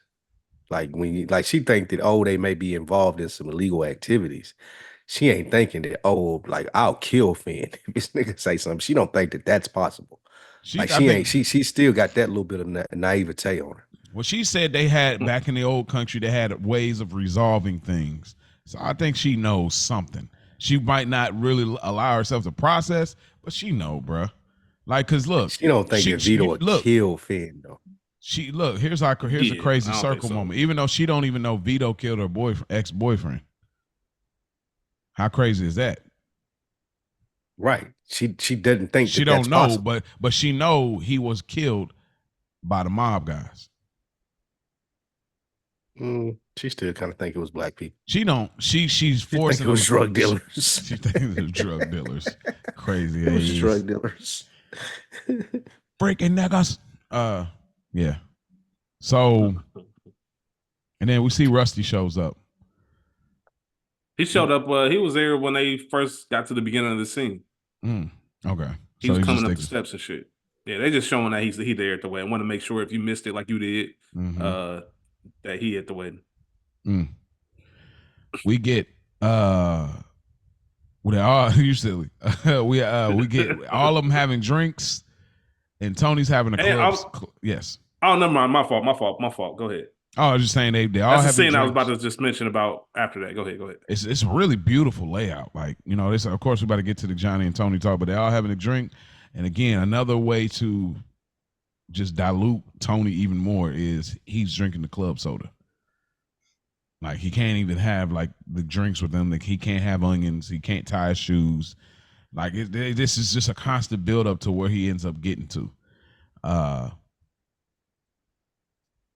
Well, yeah, him and Johnny Sack talk. We find out that Johnny pretty much, yeah. Before you even get there, I just want to point out one thing. You mentioned Vito wanted to come over and talk business, and I know we had our piece to say about the bullshit that he's pulling with Finn. But when they were actually one-on-one, he told him that the project he was working on is a go because dude got a gambling problem. I just like that scene is really showing you. It sets up what's going to happen at the end of this episode and why the difficulty in Tony's decision is there. Because Vito makes shit happen. We haven't seen somebody make shit happen like this since Ralph. Facts. Like Vito, like and it's all like self. He don't need no kick in the ass. Like, I'm an earner. I got ambition. I want to let you know this is going. And I'm handing you an envelope. Nigga, you could have left that envelope with the card at home because I got your bread to give them. Like, if nobody else gonna look out, I'm gonna look out. He was just on Bobby ass about this. Like, Vito's a go-getter. So I love how they kind of lay it out subtly as to why Tony has to really think about this because, nigga, when Vito get paid, I get paid. And ain't none of y'all close to this nigga.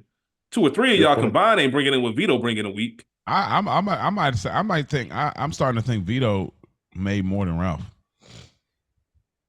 He might have because Vito's he's easier to get along with. I think that's a fair assessment.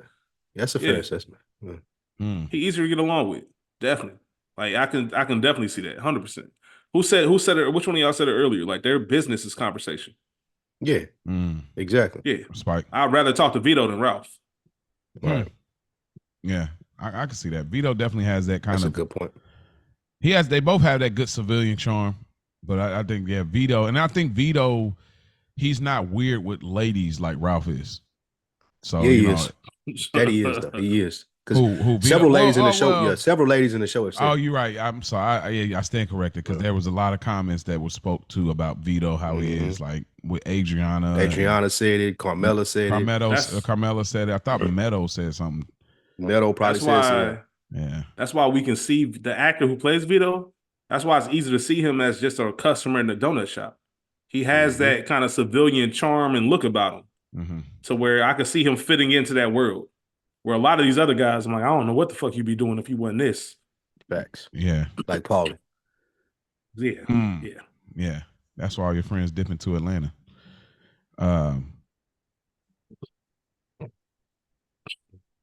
They try to be you be trying to let it breathe when don't nobody say that. I was trying to hold back a laugh. I was trying to hold back a laugh that time. I'd be moving on. Like, it'd be like after the fact. I'd be moving on. I was trying not to laugh. We find out Johnny pretty much spent $500,000 on the wedding. And to be honest, I ain't mad at that. Given the circumstances, I am not mad. Like, look, if I'm about to be out of this thing pretty much, bro, blow the whole bag. Let it be meaningful. Yeah, that's what you do for your daughter. If I'm in this position, like this is how the day's supposed to be. Yeah. I like that idea. You know, that's what we do this for. Like, I did like that a lot. You know what I mean? Like, it's just like, what else we gonna do? Like, if you know you're on the way out, let's just blow this bag. Like, just start getting, giving out money to the family or whatever. So, because if not, these guys are gonna, do what they do. And I love how this is why it makes it so interesting later in this episode how Johnny Sack reacts to having to leave. Johnny is in his bag right now. Like for one short moment of 6 hours, he's feeling like that guy again. He's in this humble space. I'm with my daughter. Like, we got the fly wedding. All of my friends of mine are here. You know, I got the suit on. I'm feeling good about myself. Like I did that as a father, as a mob dude. I'm doing that. So he's talking with Tony. I just love how comfortable he is, and that's what makes it, I think they really nailed it coming home when we get to the later scene of his reaction to everything. But yeah, so Tony makes a suggestion to Johnny Sack that they should talk around the old people. Boy, this is what makes it interesting. As weak as Tony is physically, he's mentally still very strong. And I think this was a subtle way to show us that Tony's mental hasn't changed. He's still one of the smartest guys in this thing. Just because of how they floated and did that thing. And the cops didn't pick up on it at all. And they own him like a hound. And they ain't pick up nothing. Like, that is brilliant. You know what I mean? Yeah, I respect well, I don't want to say respect, but I can. To your point, you make a great point, Mo. That is brilliant by Tony, because he probably recognized there's way too many people here for them to be only in our conversation. We just mentioned there's only 2 of them, so they got to keep their eyes on everything, not just the main target, because that could be a distraction of whatever else might be going on. Mm-hmm. So Tony knew, like, yeah, they watching us, but they ain't gonna be all up in our face to where they can understand. Let's bring it over here. I'm gonna act like I'm talking to your family. We can have this real conversation.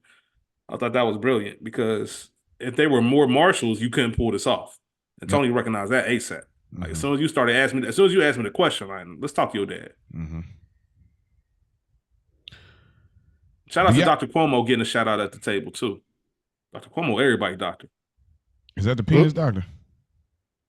I can't remember what doctor. Isn't Dr. Cuomo? No, that's Cusimano. Cuomo might be. No, Cusimano was the neighbor. Yeah, Cusimano the neighbor. That's what I'm saying. So Dr. Cuomo might be the. That's funny. If that's still him, that's hilarious. They still got still the through line there.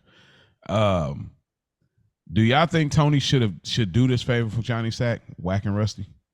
Fuck no. Yeah, what you get from this? Yeah. Hey, you in jail, my nigga? Like, even if I want to barter this into something else, because remember, first thing I thought of was, my nigga, just a couple weeks ago, I had to haggle for the sale price of this Barone sanitation, these W-2s, all of that. However, I do like the fact that Tony didn't go back and say, well, you're gonna have to up that price because I got a bigger card now. Like, that whole W-2 situation ain't even as big as what you asked me to do. Like, you owe me more than that. Sure. But the only downside to that is, like, you locked up, my nigga. Like, and can I really trust Phil, knowing that Phil still got issues with us, to really come through on some shit you said? Mm-hmm. And Phil been like, he been respecting the thing of theirs, like, you know, so far. Yeah, until the end of this episode. Let me ask this. I'm not gonna spoil anything, but y'all know what I mean when I ask this question. Do you think the payoff was the Janice play for Tony later from Johnny? That's not enough. That's not enough? Okay. That's not enough for me. I need something that's going to benefit me from doing this. True. I'm taking care of your dirty work.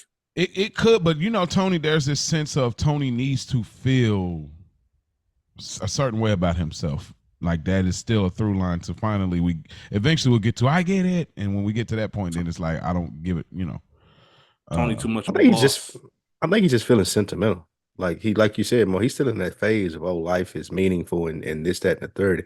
And his friend is asking him to do something at his daughter's wedding, and he just got sentimental. He's like, you know what, I'll do it. I think that's what it is. Fair enough. That's a great point too. Yeah, I think so. I think we get that reveal later.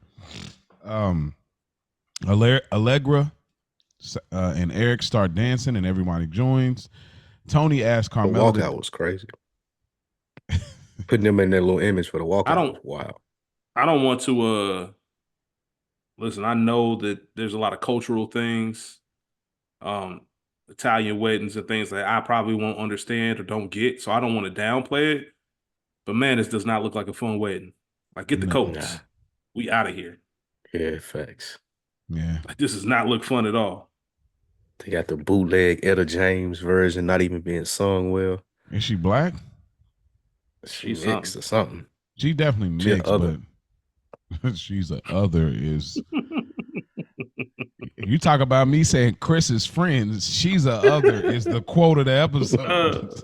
I'm weak because I'm thinking about the check mark. I'm thinking about the box that says other. Yeah, that's what I'm saying. That's the first. That's exactly what she was saying. I'm sorry, you're other. Got you. That's crazy. Only Spike Lee. I'm using that. That's hilarious. That is. But Tony asked Carmella that she want to dance. And I like this because Tony needs a win right now. You know, and again, that's his pace, that's his speed. I can still do some slow dancing. You know, he needs a win right now. He may not can perform in the bedroom right now. He can't really perform physically as far as the things that he need to do in with the mob. He needs a win right now. So I need to feel like that dude right now. And I can do this slow dance and romanticize my wife. I really liked it. Like again, things will change as we get further in this season, but I do like these moments, and I kind of forget about them. To be honest, it's not on the level of Marco Polo, but I do still like this.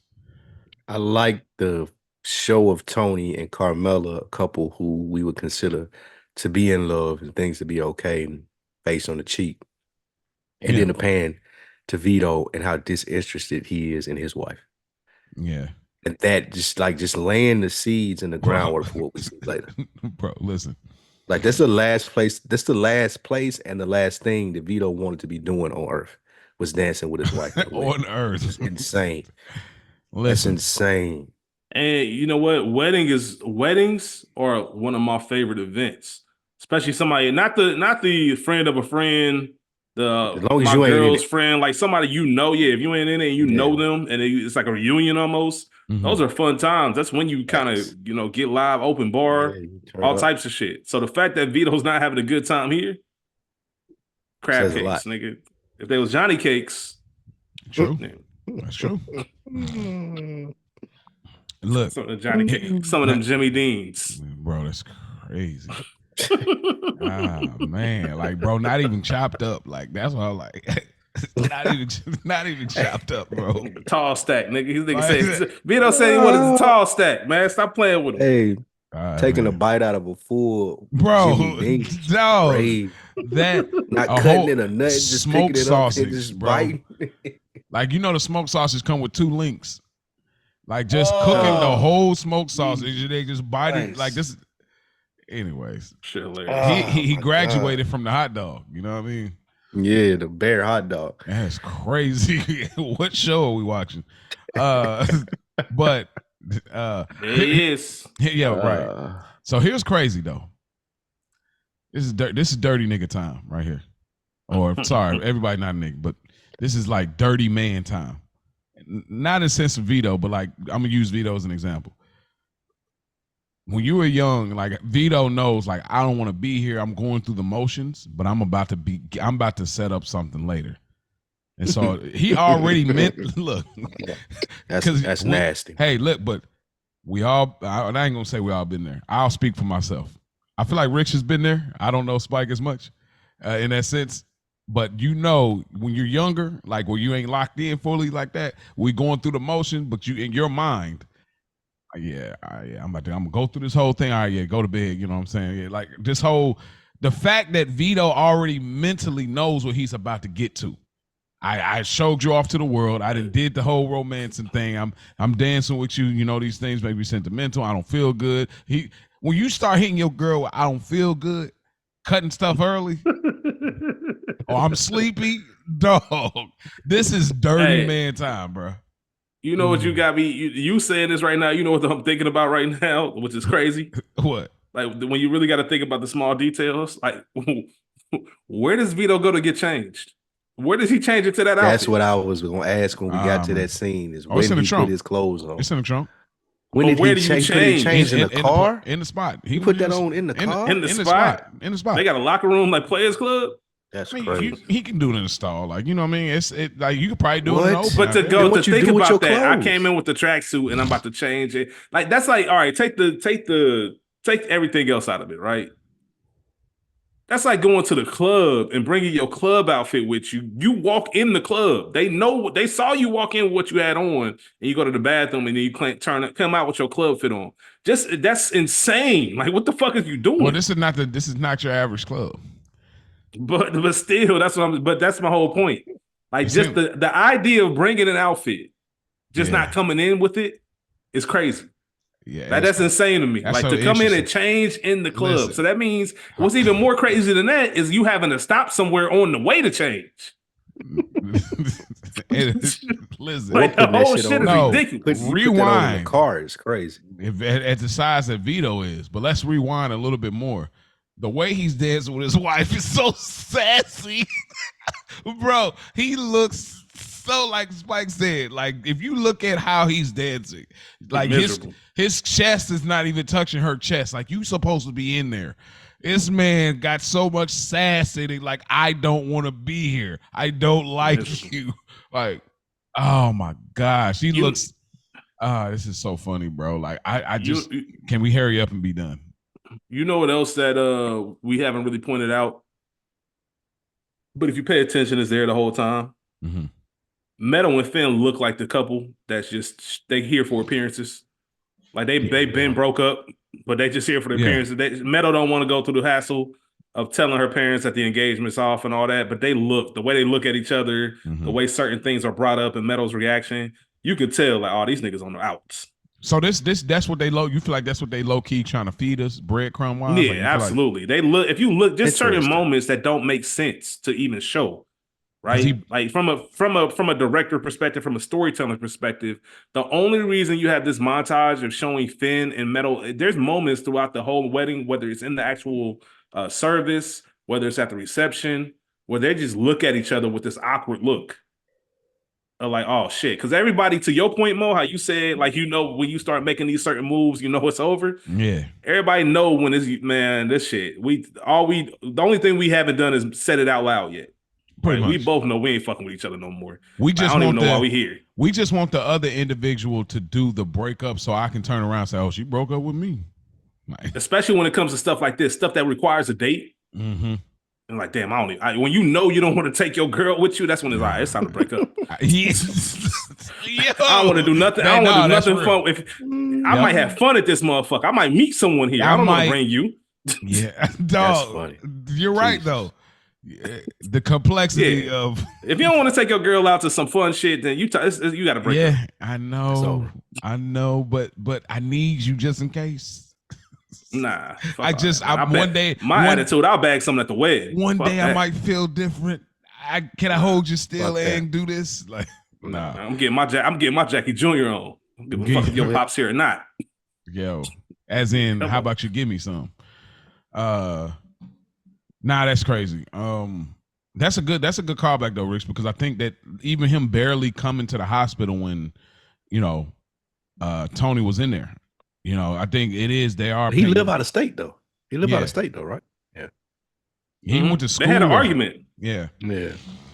He's doing his dentist shit somewhere. I think he was. That is a good point. They had an argument that's a great point because I never picked up on that. Yeah, because they just out of nowhere status change. You know what I'm saying? We'll get there. I mean, this is not a big reveal. Nobody's that invested. I feel like that listens to us, but there's a status change and they don't really give us a lot there. So I think what Rick said was a kind of really a vital part. Yeah, that makes sense. Makes a lot of sense. If anybody out there watching this episode, just rewatching and just look at the unspoken moments between Meadow and Finn. It's all there. Like they look like that. We've all seen that couple, or we've been that couple. Yep. It's like I'm done with this motherfucker tonight. Yeah, that's it. I don't feel nothing. I want to feel like how these other people feel when they dancing. That's yeah, man. You can't dance with your girl at a wedding. Oh, it's time to go. Yeah. It's darker times. Open bar, good food. Look at this wedding, man. I might fuck in the bathroom, bro. And then on top of that, like, what are you talking about? You're with her, and y'all on the outs, and she's really attractive, and she got in her bag, got everything together, makeup, everything's looking right, and you still like not in it. That's when you really know. Like that's when you really know. It's like Costanza, bruh. Like that, dog. So. And she cold. Like, I know how I feel about Dr. Melfi, her real life shit, bro. I'm with it. Yeah, I'm with it for sure. Like, yeah, but like, yeah, when they got it all together and dolled up, but you don't see it that way, like you definitely on the outs. Yeah. I'm gonna save some jokes for later. We get a quick scene. Uncle Junior is put in the psych house. Is that psych ward? Psych home? Psych ward. Psych ward. Okay. I don't know if it's technically a ward, but facility. Facility. There we go. Sound a little more professional. But pretty much Junior's put there with the rest of the criminals. I'll speak a little bit more to this, but it's just me and Spike have spoke about it before too. Just something, I'm just not a fan of certain storylines. Like this storyline with Junior, like I'm not a fan of, but I'll speak to it a little more later down the road. I just wish they did something different with him from season 1 to this. He's killing it, like, Dominic, but I'm not a fan of it. He's pleading, saying I didn't shoot my nephew, and even if I did, I didn't know. Like, so. Yeah. What'd you think about Chris? I said that on one of the. Go ahead, Spike. I was just gonna say before we got there, what did you think about Chris challenging Tony about outsourcing the hit? Did we get to that scene yet, or is that the next scene? Oh, okay. I thought I'm ahead. My bad. I thought it kind of bounced around a little bit, so I was kind of like, yeah, it did go back to the wedding. My bad. All right, never mind. I guess we back at the wedding. Yeah, you're right. Just after that, yeah. Okay, so Johnny gets to dance with his daughter. Beautiful. Well, I'm sorry, just real quick to answer your question about Junior, because I don't want to move on it without any of us speaking on it. Did y'all feel sorry about him? I mean, Did y'all feel sorry for Junior? Y'all didn't feel sorry for him? Nah, I do, but not at this moment. This ain't the moment you feel sorry for him. That it's the classic moment we all know. Like, I know the moment you're talking about. Yeah, yeah. This is not the moment. Because I mean, we're still. But why fresh. not? He seems disoriented. Yeah, he's definitely disoriented. He seems like he's being authentic in this scene. Like, I didn't do this shit, man. Y'all got me wrong. I just want to go home. And it's strange that y'all say that, but the reason that I was asking, because I didn't feel sorry for him either. And it seems like that's what they were going for with the scene, but it's still, he's built up such a from Sopranos fans, like, I don't even care, bro. Like, you can sit in there and rot. You shot Tony in the first episode. Right. So I just wanted to know what y'all thought. They didn't. It's almost like. Go ahead. Go ahead, Mo. I just gonna say, like, they didn't give us enough. The way it seems, they didn't give us enough lovable things about Junior, like, because, and that's a challenge when you don't, the character doesn't have a wife, doesn't have kids. There's not there's not enough lovable things about him. He broke it off with Roberta, so he's just a selfish prick, really. So that we don't never really get. Versus Tony, we forgive a lot because of the family aspect of him trying to be father, trying to. It's just a different thing. So I don't think we got enough of that, which is not necessarily meant to. I mean, it's the mob, but that's why I think we don't feel bad at that moment. So a couple of 3 things. I think I said on one of the Back of the Bing episodes about how much I miss early seasons Uncle Junior. Like how enjoyable that character was. My boy Brian hit me up today. Actually last night he was talking about, I'm finally restarted the Sopranos today. I forgot how great the pilot episode is, blah, blah, blah. And we were talking about it.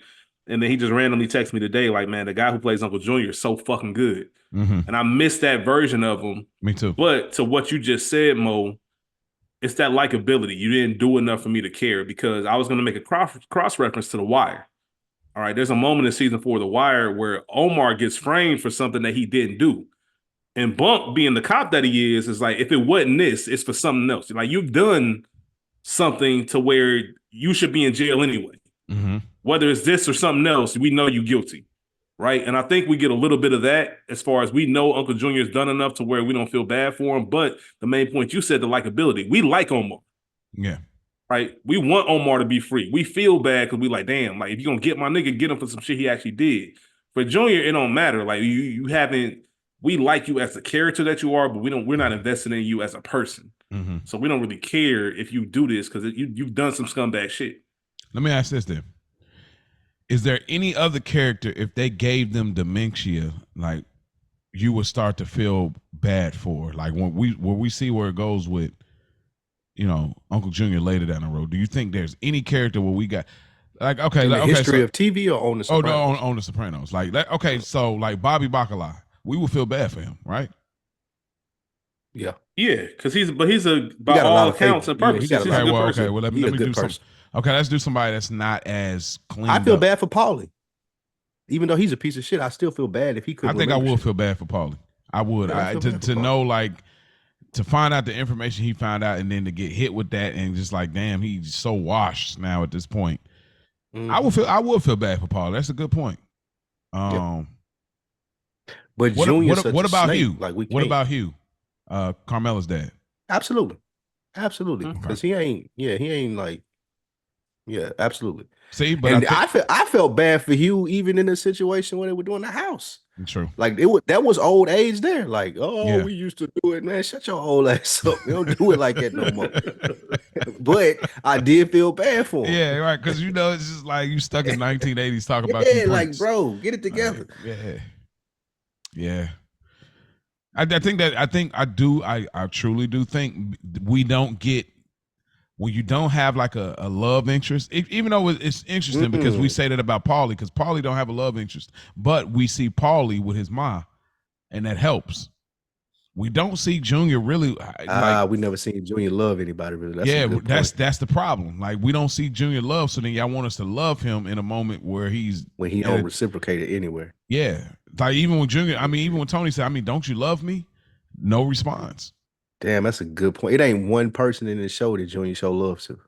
Yeah, which I think Rick said alluded. I've never thought about that. That's why we could never go there with Junior fully. Like, because he's he natural causes, but we can't get there with him because we ain't seen him really love. So now we can't feel bad.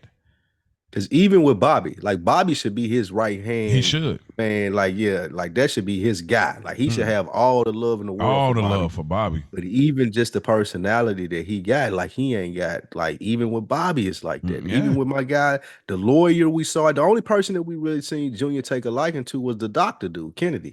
Yeah, that's a fact. And that was, I'm saying that was more on like, some fandom though. Like, that wasn't even genuine. That was just on some his last name Kennedy type shit. Yeah, like everybody that's been there for Junior, he's kind of fucked him over.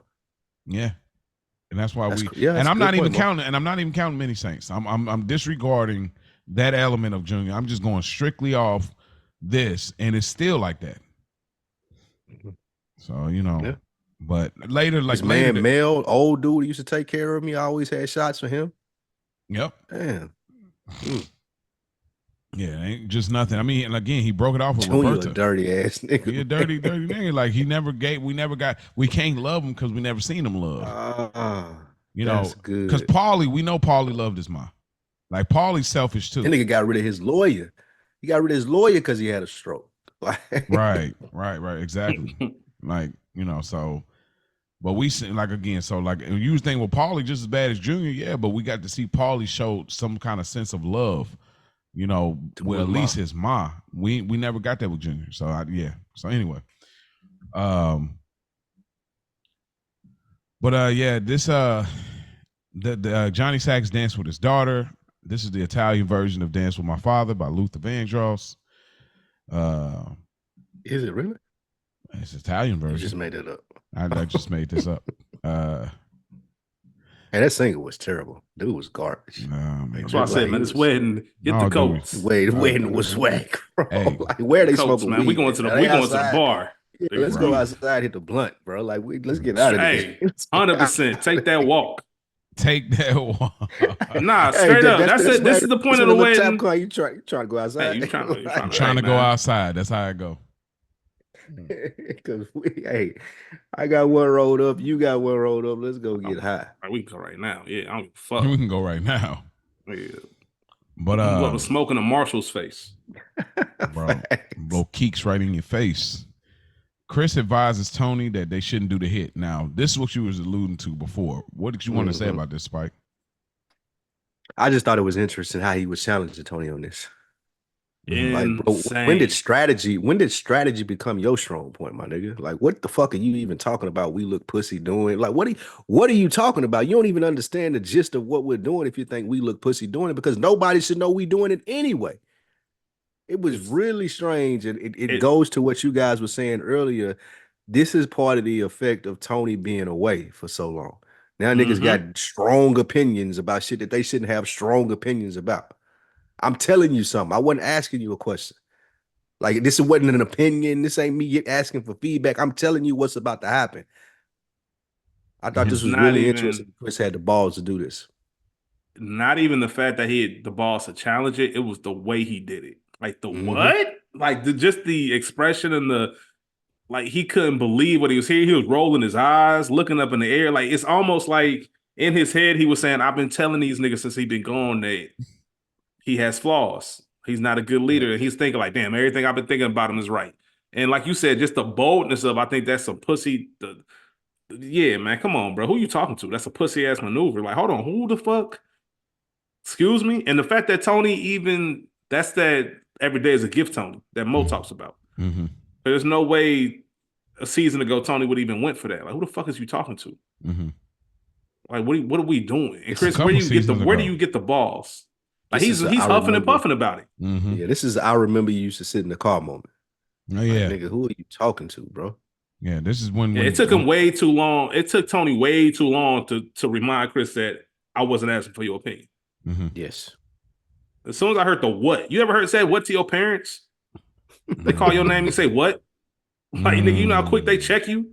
Bruh. Facts. I did that shit once at a very young age, never done that shit since. I do that now. Like, I'm gonna say that happened one time. Hold up. Once. Oh, your daughter be hitting you with the what, Mo? She did the other day. And I hey, oh. You don't what your father. Like, let's try this again. Who you wasn't used to be the thing. Yeah. Hold on, let's try this again. Who you talking to? I'm gonna give you another chance to get this right. You don't pay no bills right here to be saying no what. Don't get me started about you don't. That used to be the thing. My mom would get that nigga. You don't pay no bills. Talking about some what? Like, bro, listen. I hate, I'm a grumpy old man. I hate the fact that Tony explained himself to Chris. Here's the direction we going in, get it done. Yeah, like, no, man, this ain't got nothing to do. Yeah. Well, you got your opinion. You have to see. Here's the thing that we got to factor in, though, y'all. When somebody's in a coma, it's not like being in jail where time has passed you by and you've been in one spot and you kind of stuck where you left off. You have lost time out of your life. All three of us, I can probably say we've been blackout drunk before, at least once. Shit, a couple weeks ago. Right. New York, shout out to New York. In New York. Fucked up. But like but when you black out, like, you lose those moments, and no matter what people tell you, and like, oh, okay, but you still don't remember. So you've lost those moments of your life. Even if it's like, oh, you've lost 2 hours, you black out drunk. Last thing I remember was this, and then after that, I remember I just woke up. So imagine being in a coma for weeks. You've lost moments of your life for so long, and in the midst of losing those, you're trying to figure out how to remember, and you can't remember because you was in a coma. The only thing you remember is what was in the coma. You don't know what was going on the outside. So while you being Tony and you've lost weeks of your life, these guys on the other side, like a Christopher got stronger over the time. He's sober. He have he's working on a movie. He don't have his fiance anymore. So Chris is now activated in the sense that he is who he believed he was in season 1, when he was this younger guy trying to make his bones, believe that he should be credited more. He should be looked at higher. You know, Chris is now doing the things that he believes. He's getting the money off of the movie now. He's setting it up. He's getting rackets going. He's got a little hustle going at the Crazy Horse. He's being who he believed he is now, and he ain't got no distractions in his way. He's kind of like the young nigga that we've all been, where you're talking to the OG and they still stuck right here, and you're like, bro, I'm already 2-3 moves ahead of that. What are you talking about? Like, that's where Chris is. You know what I would have loved to see, Mo? I would have loved to see a scene where Tony gets the briefings. I'd have loved to have a sealed Tony scene where Tony gets caught up on what's been going on while he's been in the coma. Yeah. What's been going on. I think it would have helped with things like this. Or I get why they didn't do it, because that's why Chris bucking back, the fellas ignoring you, it wouldn't have hit as hard had you seen that. but it would have just been. I would have enjoyed it as a fan of the show. Just have a little bit more understanding of where is Tony coming in this cold turkey. He's got to know what's going on, but what do those reports look like? The whole nine. It could have even been a deleted scene. I would take that. Like the big P. And there might be one somewhere. Yeah, that I'd be cool with that. If it was a deleted scene, that'd be cool. I'd be down with that.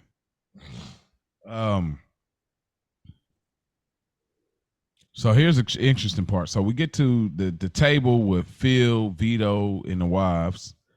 And Vito's pretty much ready to leave, and his wife. It's crazy. They really look just alike too. I'm telling you, yeah. Vito and his wife look alike. No, come on. This Melfi and their sisters. Her sister. Yeah. It's true, crazy. You look. There's in a couple scenes. There's a couple later scenes when she's watching like TV. They it looks spot on in that scene. Yeah, man. Yeah, it's like no glasses, basically. Like what Future say? They real Future sisters. Say, man. Give a fuck if real sisters. Straight up. Straight up.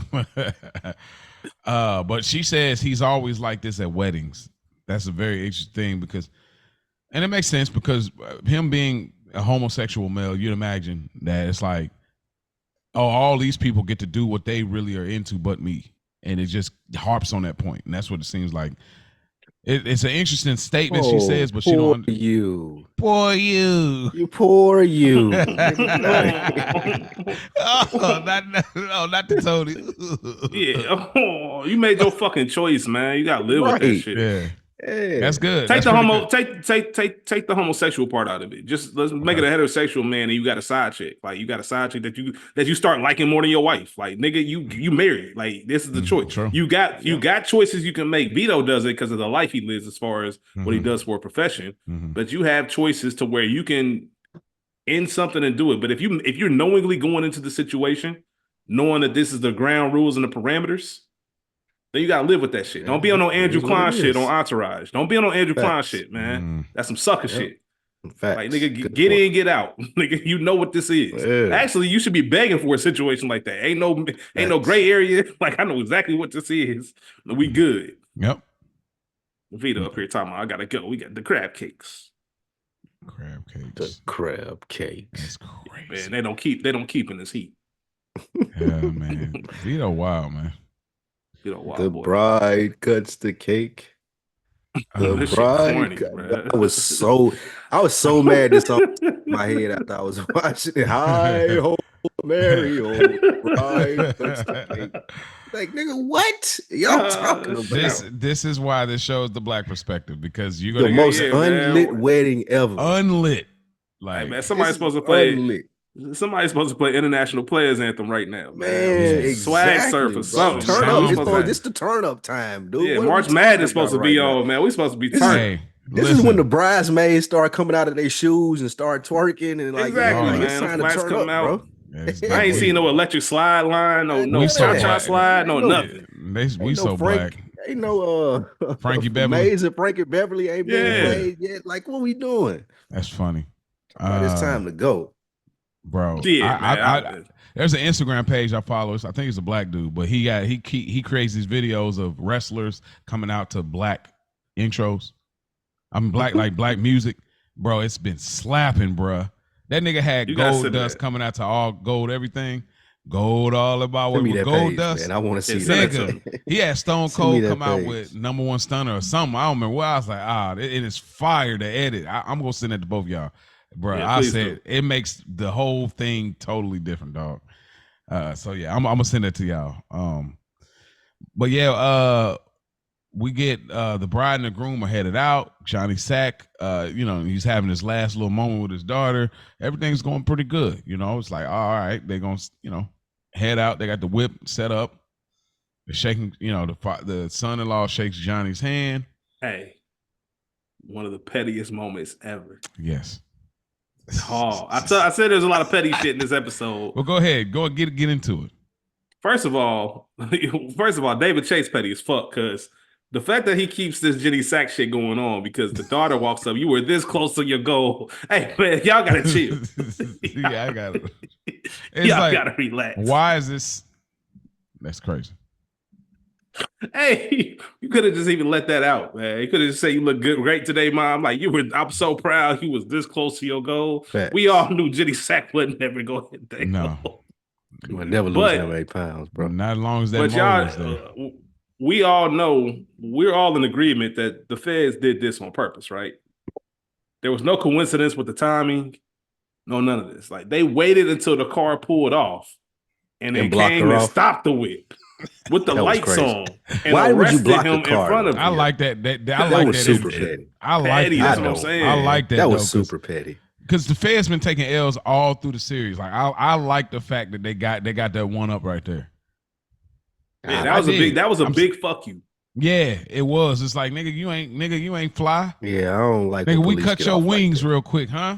This is the reason why. This is the reason that I hate Jimmy McNulty for shit like this. Like, I don't like when police get off like this. Well, because you don't like authority, like, bitch, so you know. Yeah, the same way you drop Johnny Sack off. That's how you take him in, man. On the side like, door. Why I gotta be this big thing? Yeah, man. Like, come on, man. Put me to the side. Let me say bye to my daughter. Let them drive off, and then say, "All right, bet." Take me to the side. It ain't on your terms, nigga. You a boss over here. You ain't a boss to nigga. You ain't Kobe Bryant to us. I get it. If I was in bed, I get it. Us, that's nigga, some police ass shit, though. Yeah, that's some police. Like, exactly. That's the disgust. Like when people be like, "I see why you a cop." Like, this is what you signed up to be a cop for, to do petty ass bullshit like this. That's why people hate police.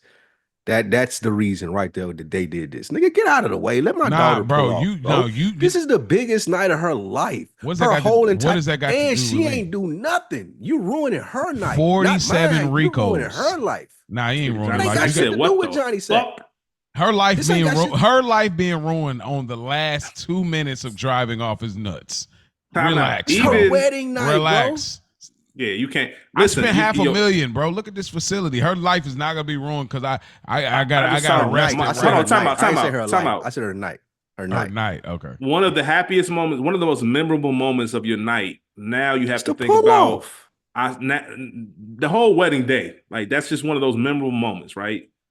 Now every time I think about my wedding day, I have to think about my pops getting arrested right in front of me and my mom being so distraught that she fainted in front of everyone. Because think about how dickhead of a move this is. Even if it was a mistake, even if the timing was coincidental, they could at least say, "Oh shit," they try to pull off, like, back it up. Them niggas said fuck it and got out and say, "You know what? We taking them 6 hours on the dot. We taking them right now." I can't believe you applauding that shit. Not a minute later. Bro, you are a murderer. Like, you killed a woman, bro. But look, though, you've already agreed to me being. Can't you let my daughter leave as a reasonable request? Give me 2 fucking minutes. I'm not giving you anything. Like, you're not Kobe Bryant to us. That's big police energy right there. Yeah, that's big police. Which is fine. Like there's no reason for that, though. Bro, that's the point. They needed that. They got that dub, and I'm glad they did, because this is David Chase reminding us, like, these dudes are evil. So what? Johnny Sack is being a good father right now. So what? This makes the police evil, though. Like, that's my problem with police and authority figures, is when you have to stoop down to the level of the people that you're fucking with, that don't make you any better than them. No, you just acting like you on the side of the law. Just like I always say with McNulty, when you acting like you got the serial killer. Now that's acting like you got the serial killer out here and use all these resources. It's the same shit. But you take one, you let niggas do 10 things wrong. You let the police do one thing wrong. It's like, oh, this is equivalent. I'm a criminal. I'm supposed to do wrong shit. Nigga, it's what I do one thing wrong, nigga. Nah, bro. Nah. You thought it was one way, it's the other way. Yeah, I got you. What did I really do? I let you get your 6 hours.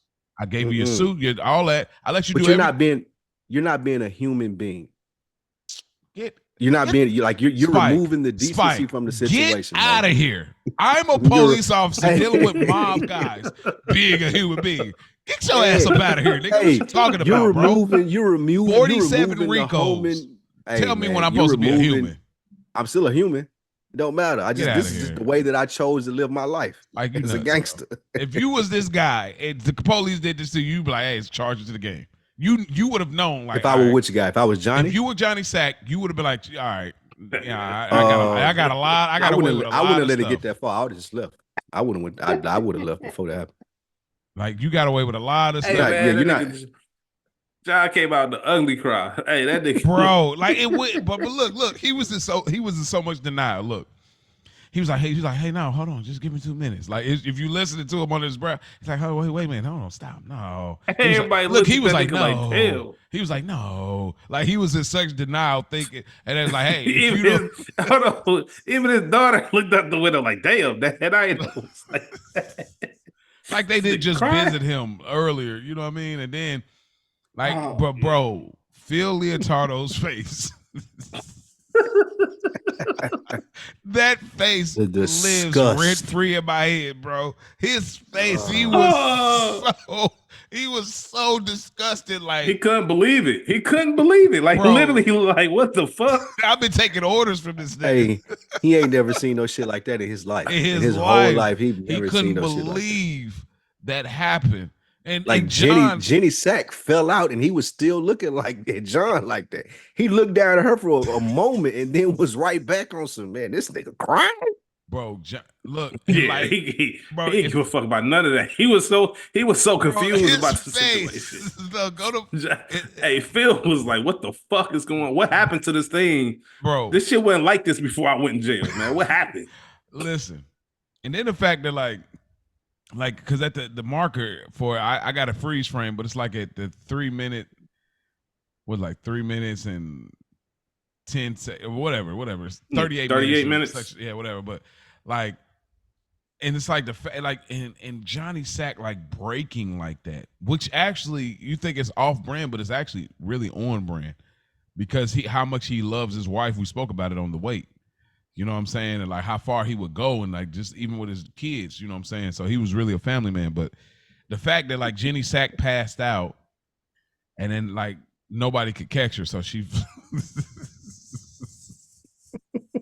you can hear the big old thump. Nobody didn't want to hurt themselves. Yeah, so she hit the whole ground.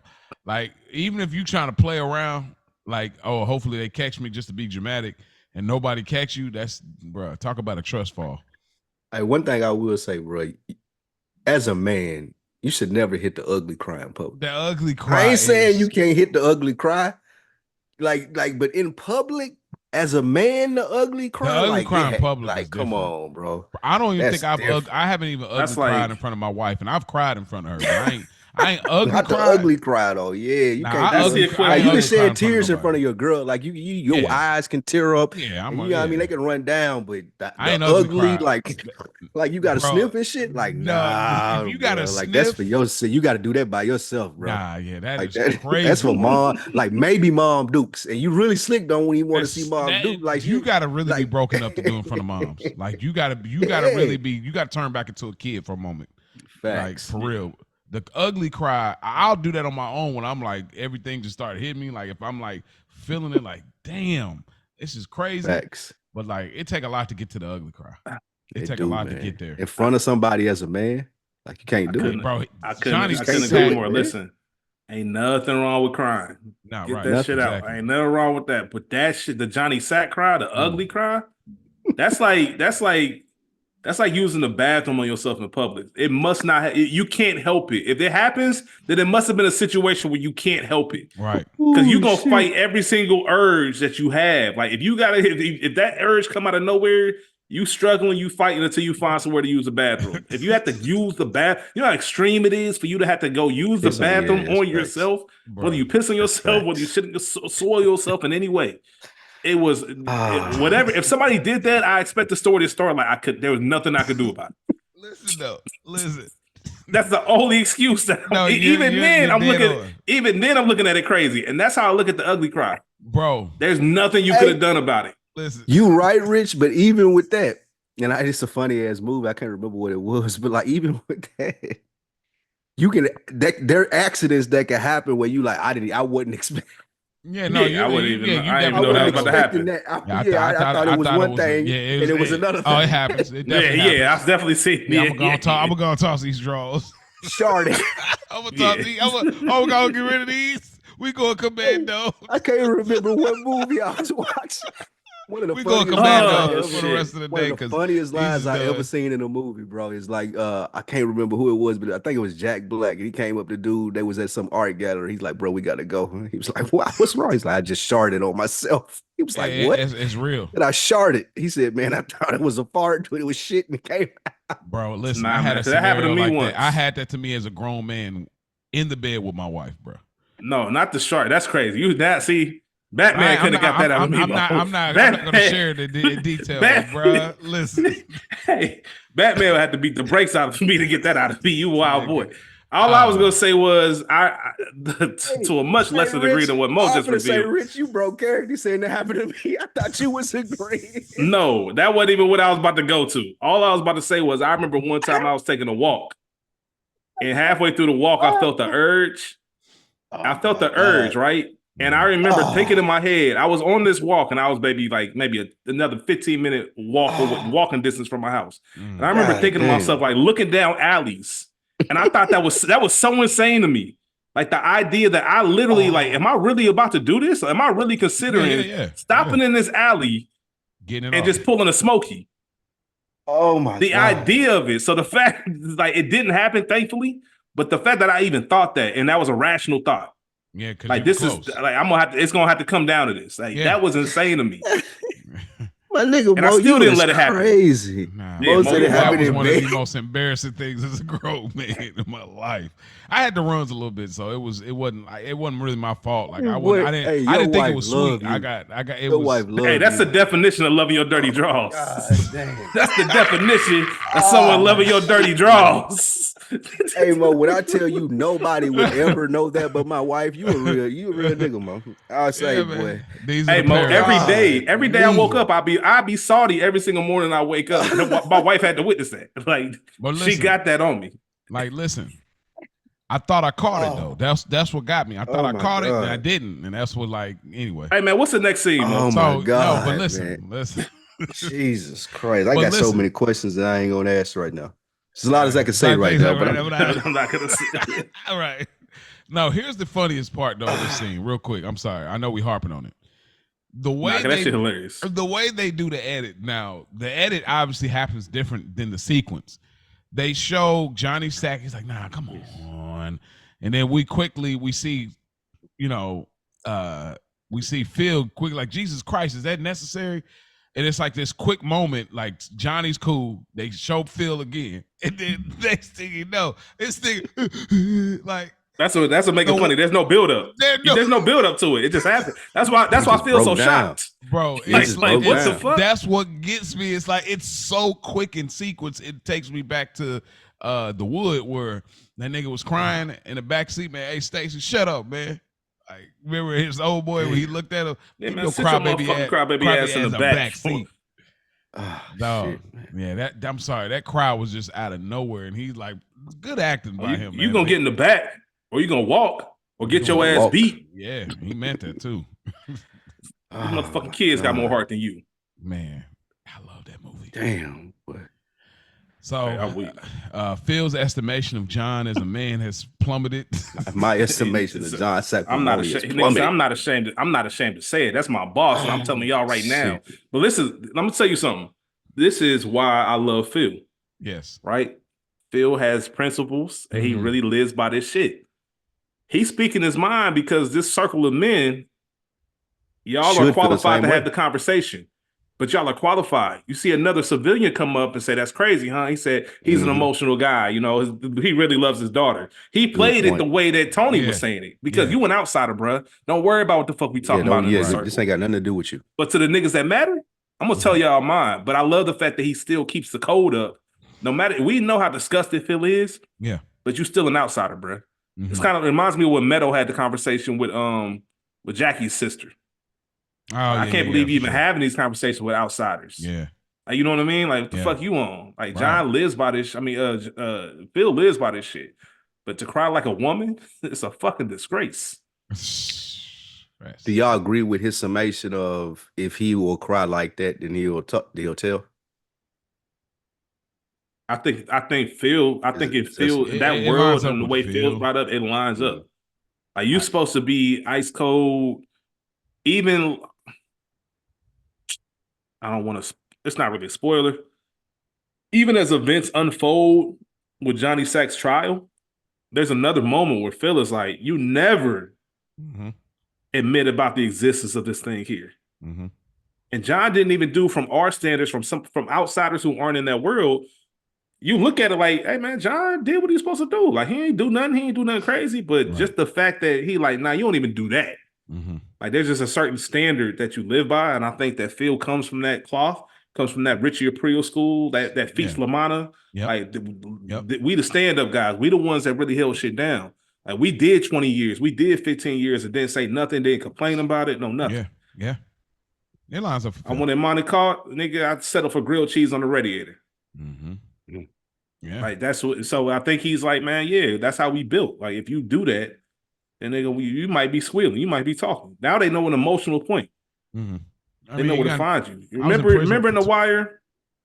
Remember in The Wire when Chris and Snoop was looking for Old Face Andre, and they pulled up on his mom's crib and shot the bed, and like, where is he? She said, I don't know, shot the bed, like, where is he? She said, he told me if I told you, I'd have to give you up. And they was like, damn, I believe you, because that's some real shit. Like, I can't even tell you because that's how it is. You ain't never supposed to give up your weakness. And in this moment, Johnny Sack gave up his weakness. Now the feds know where to poke. Or that daughter, that wedding. Now we're gonna dig into the assets that it costs to pay for that wedding. We gonna pull her off her fucking honeymoon. That's a good point. They can that's freeze. Now we know where to get you. Yeah, because he ain't about to let his daughter and his girl, like his white man. That's a good point. 100% fulfill. 100% fulfill. Civilians like me, whatever. I don't do jail. Boy, you know. Listen to me. You know. Shout out to Avon Barks. I don't know shit about jail. Boy. Told D'Angelo, I don't know shit about jail. Nigga. Shout out to Paulie who said, I don't want to know shit about you jail. get more points for staying out of the can. Yeah. My book. Yeah. But yeah, you know, Tony trying to sympathize for him because, of course, it lines up to Tony's beliefs and where he is at this very moment. Vito, he's pretty much saying he got to go pick up some envelopes, talking to his wife. She's watching television, and she's you know, having a sip of coffee or tea or something like that. And this is the moment where she looks exactly like Lorraine. She does. Yeah. But I would say it's just something about Vito's walk that I just get annoyed by. You know why he walked like that. Oh, wow. Wow. Too many Jimmy Deans. Boy, wow. That was a good one. Oh, shit. Goodness gracious. Selling sausage samples is crazy. It is. Carmella. I still want to know where the fuck this nigga changed that. Did he have a bag with him on his way out the door? I promise you, I thought that. He got that shit in the trunk, bro. Vito might. No, it's in the that car. nigga got Vito that shit might in the fuck trunk. around at Vito might have a storage unit somewhere in the city. I would not be surprised if Vito has a storage unit with all his shit, all his costumes. He just gets dressed there. Yeah, he definitely got. Would not shock me at all. I said when we get there. Yeah, no. Carmella and Tony pillow talk, and she says that we have been really lucky, and he says that you make your own luck. I feel him in this moment because she just has a whole different understanding of how this thing works. Like, it ain't no we've been lucky. You think that because I just show up and there's a bag there, or I'm in a coma and Vito and Paulie just bring you a big old, you know, package, which is money. You just always just been lucky, or you go to the bird feeder. But it's like, it ain't no lucky, bro. Like, that line always reminds me of the beginning of Fade to Black. When they doing the little shoot over New York City and shit, and Jay talking like, you know, you create your own luck. Like, I always think about that, which came out before this episode. So, yeah, absolutely, man. You make your own luck. Yeah. Shout out to Carmella in that nightgown too. She gets to it this episode, man. We get shout out to her in the nightgown. Yeah, I dig it. The silk always get the job done though. I've always wanted to see if I could get to that level of grown and sexy. I ain't quite got there yet, but that's on the bucket. What, wearing silk pajamas? Yeah, some silk PJs. Yeah. Maybe a short, short sleeve shorts. Like the TLC creep video. All that. Mm-hmm. I'm here for all that. That's funny. Shout out to TLC. Rest in peace to Left Eye. No doubt. Well, Johnny Sack pretty much back in prison. It's all full circle. He was taking off the suit. Now he's putting the suit back on, and that's pretty much it just brings things back to perspective where like you really are in prison. Do you think he had a moment of clarity? Like, damn, I fucked up. Yes, because that's what I was just about to say. I wonder how long he had to wait. I wonder how long he had to wait in that cell, the holding cell there, till they took him and transported him back to that cell, and how much that shit was on his mind. Because he know he fucked up. Johnny Sack, gangster enough to know he fucked up. He ain't never cried in front of these dudes. He got passionate about trying to get Ralph killed over his wife, the joke, but he ain't never got to this level where he cried, and that was a misstep for sure. So yeah, you can see it on his face. He's like, man, damn. The only gangsters here that should say I seen each other cry is Chris and Tony, because they're like essentially family. Family, yeah. Like Chris can cry in front of Tony and Tony not judge him, but that's where the line stops there. Yeah, that's it. Like still not crying in front of Tony. Like nobody is crying in front of Paulie. Like Paulie went around the corner and cried in the hospital. Yeah, even when Paulie was going through that shit with his moms, like you said, like it still was like, nah, I ain't finna like break down, and you know what I'm saying. Like, you gotta really, even if they did cry, it might be a Mitch and paid in full, like angry tears, glory tears, screaming. Owe me money, not the ugly shit. Yeah, like I ain't to break down in front of your homie like that, like break down, boy, it gotta be some shit. Like your mom gotta be done past or something like that, bro. For like, true. And even then, a nigga still gonna look at you like, hey, bro, you all right? Like, do I need to leave? But even then, that's okay. It's like, but the ugly cry. Yeah, that's the thing. It's like betraying boys in the hood, like punching the air cry. That's what that cry. Like, how do you get there? How do you get to that? Like, there's just I can't get there. Like I don't care if I'm my family, friends, wife, church. I can't get there. Like in front of y'all. Like ugly cry is. That's for me.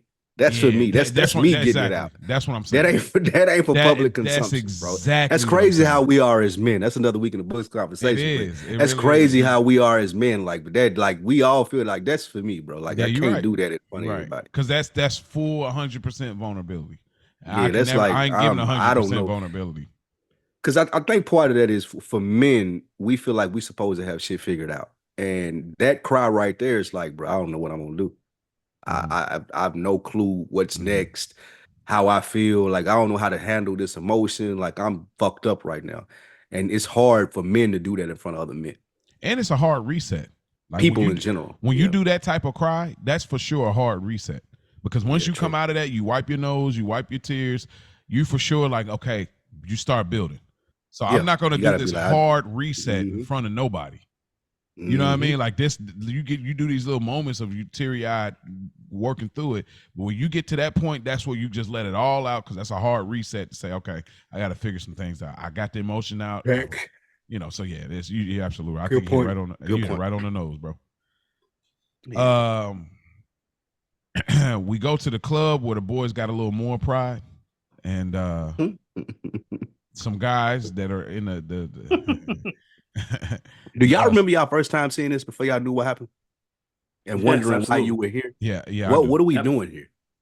You know what? To your point, Spike, I thought they shot it brilliantly too, because it'd be different if you just panned in and showed Vito in there, but you literally for a few minutes you went there and like, what are we doing here? Why are we here? And we won't even know the dudes. Well, I thought it was interesting where I was like, I said, man, ain't that something? They collect even with the gays. That's why I was thinking, damn, they getting money. Why everywhere. Are they showing us this though? Like, I don't even know these niggas in their envelopes. That was the biggest point I was gonna say. They brilliantly brought in two people that we never seen, never met. Like I'm genuinely confused of what's going on. Then you get to the reveal, and they show the dude first, the dude with no shirt, and then you pan over to Vito. Well, and of course you would think these are low tier guys, like the people that collect from these type of places that obviously don't line up with the mob aesthetic and ideology. Yeah, these are probably some low tier guys, no name mob guys that collect here. And still great thing about the wardrobe change. Like, if they had revealed the wardrobe change before, if we hadn't seen them walk out in jeans and a shirt, we would have suspected what was going to happen here. That's why the wardrobe change, as you spoke to, Rich, was so pivotal. Like, yeah, it would have gave it away had he put that shit on. Like, if we seen him put it on outside the crib or something. Hey, listen, this shit is hilarious. And like I said, listen, take away the homosexual part about this, right? This shit is just hilarious because this nigga was miserable at that wedding. And now this nigga doing the fucking. I ain't never been excited enough to do this. To do the thing, the whip-de woo. He doing the whip, doing the whip-de woo. This nigga like, we doing the whip-de woo. The whip-de woo. Out here, like, we doing the whip-de woo, bro. That's what we doing. Vito doing the whip-de woo. This nigga hates his regular life because this nigga got a whole new resurgence. This nigga's having the time. He was just miserable. Had to leave the wedding early because he wasn't feeling good. This nigga's out here getting it. Yeah, that shit is hilarious. You know, Vito's one of the most interesting characters in this storyline to me. For me, it's one of like top 10 storylines because it's so intriguing because of where it goes, and then the internal thing of I think it's greener on the other side concept, and then you go to the other side and then you realize like what you could live with. I can't remember the Jerry Seinfeld quote that came out fairly recent, like a few years ago on an interview, but he was just talking about like life basically is you're trying to figure out what you're okay with suffering from. Or what you struggle with. Like you're trying to find what you could be okay with, rather it's like a certain job you do for a living or people you deal with. You got to find that I'm okay with this struggle. Like, Jerry Seinfeld got like a darker kind of viewpoint on things, but when he said it, so to me, it's like when we get to the later Vito storyline, it's like I think he does the math and figures out, okay, I'm more okay with this than I am with that.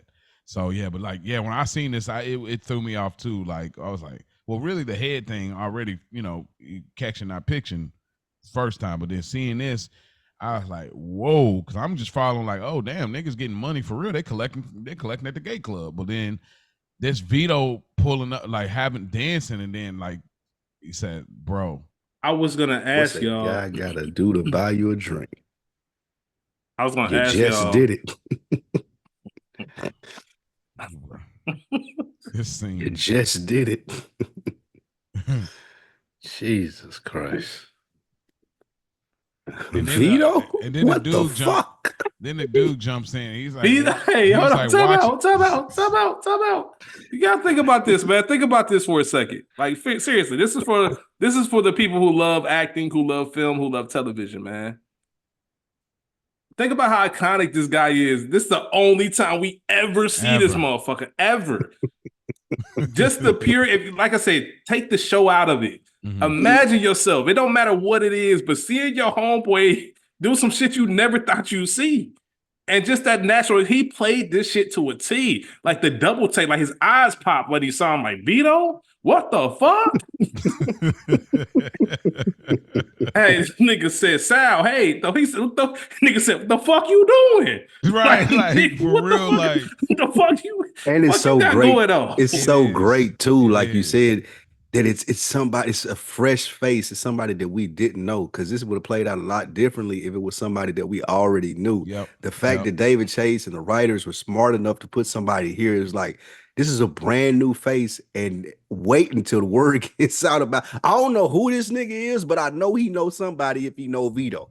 And it was the tension that it builds being a new person in this position as far as discovering Vito was fucking amazing. The fuck you doing? He said, guys, it's okay.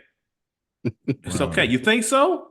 Yeah. Let me ask y'all this real quick. You think so? Like, nigga, no, it's not. You think so? You think this shit You think so? It's like, a fucking joke. It's like fucking joke. Nigga, it's a joke that means that Vito never ever in his life expected this shit to ever happen. Nah. If that's your response, it's a joke. There's nothing. What? Bro, I wonder where this was at. Do y'all think this was in New York? It couldn't have been. This is in New York. This is probably a set. This is in New York. I'm thinking it's in Philly or something. Like he out, like outside. Really? No, he in New York, because you gotta think about what they do. Like, why would somebody be in a gay club? Which leads to my question. Are you guys surprised? We know how the mob feels about homosexuality. Mm-hmm. Are you surprised that they even went inside? Wouldn't it seem like, hey man, run outside and bring that here? Are you shocked, or does it go to one of your points? I forget which one of you just said it. that these are lower level guys because you went Paulie Seal, none of them would be coming in here to get this. In there. Somebody made them go in there. Yeah, it's at their discretion. Like there's no way these dudes ain't made. No. Yeah, those dudes don't have enough power to tell whoever paying them to come outside. And whoever sent them to get the envelope has enough power to be like, go get that money from there because I'm not going. Well, here's what I'm saying. You're right, but what I'm saying is they're not even tripping whether you go inside or not. Just bring me back the envelope from this said location. So it's up to these guys to set that up so they could be like, hey, when I come here, you meet, they can take it however they want to take it, but you got to understand that envelope better still make it to, whoever the person is that put you over. So I don't even think it's so much that they don't got enough power. It's just, I don't care how you get it. Just make sure you collect that envelope. And these dudes just not necessarily had the type of, reach. But they definitely lower level dude. Like, bro. What the fuck? Hey, you watch it, Cupcake. Like, dude. It's okay, baby boy. Hey, hold on, man. I ain't gonna hold you. Yeah. Vito almost had to pull a big pussy. What Big Pussy did to the dude with Elvis, the Elvis impersonator. I gotta follow y'all out. You almost gotta because you yelling. Time out, Vito. This is how delusional you are. They're leaving and you yelling. Don't say nothing, Sal. Don't say, nigga. You think I'm nigga? As soon as I leave here, I'm calling somebody right now, nigga. This you lucky this ain't the cell phone era, nigga. I would be on the phone right now. Yeah. If this was an iPhone era, nigga, I'll record you. True. Yeah, somebody would have pulled out a phone on him. Yeah, Buddy would have definitely hit him with the damn Vito. What you got going on? What the fuck you doing, bruh?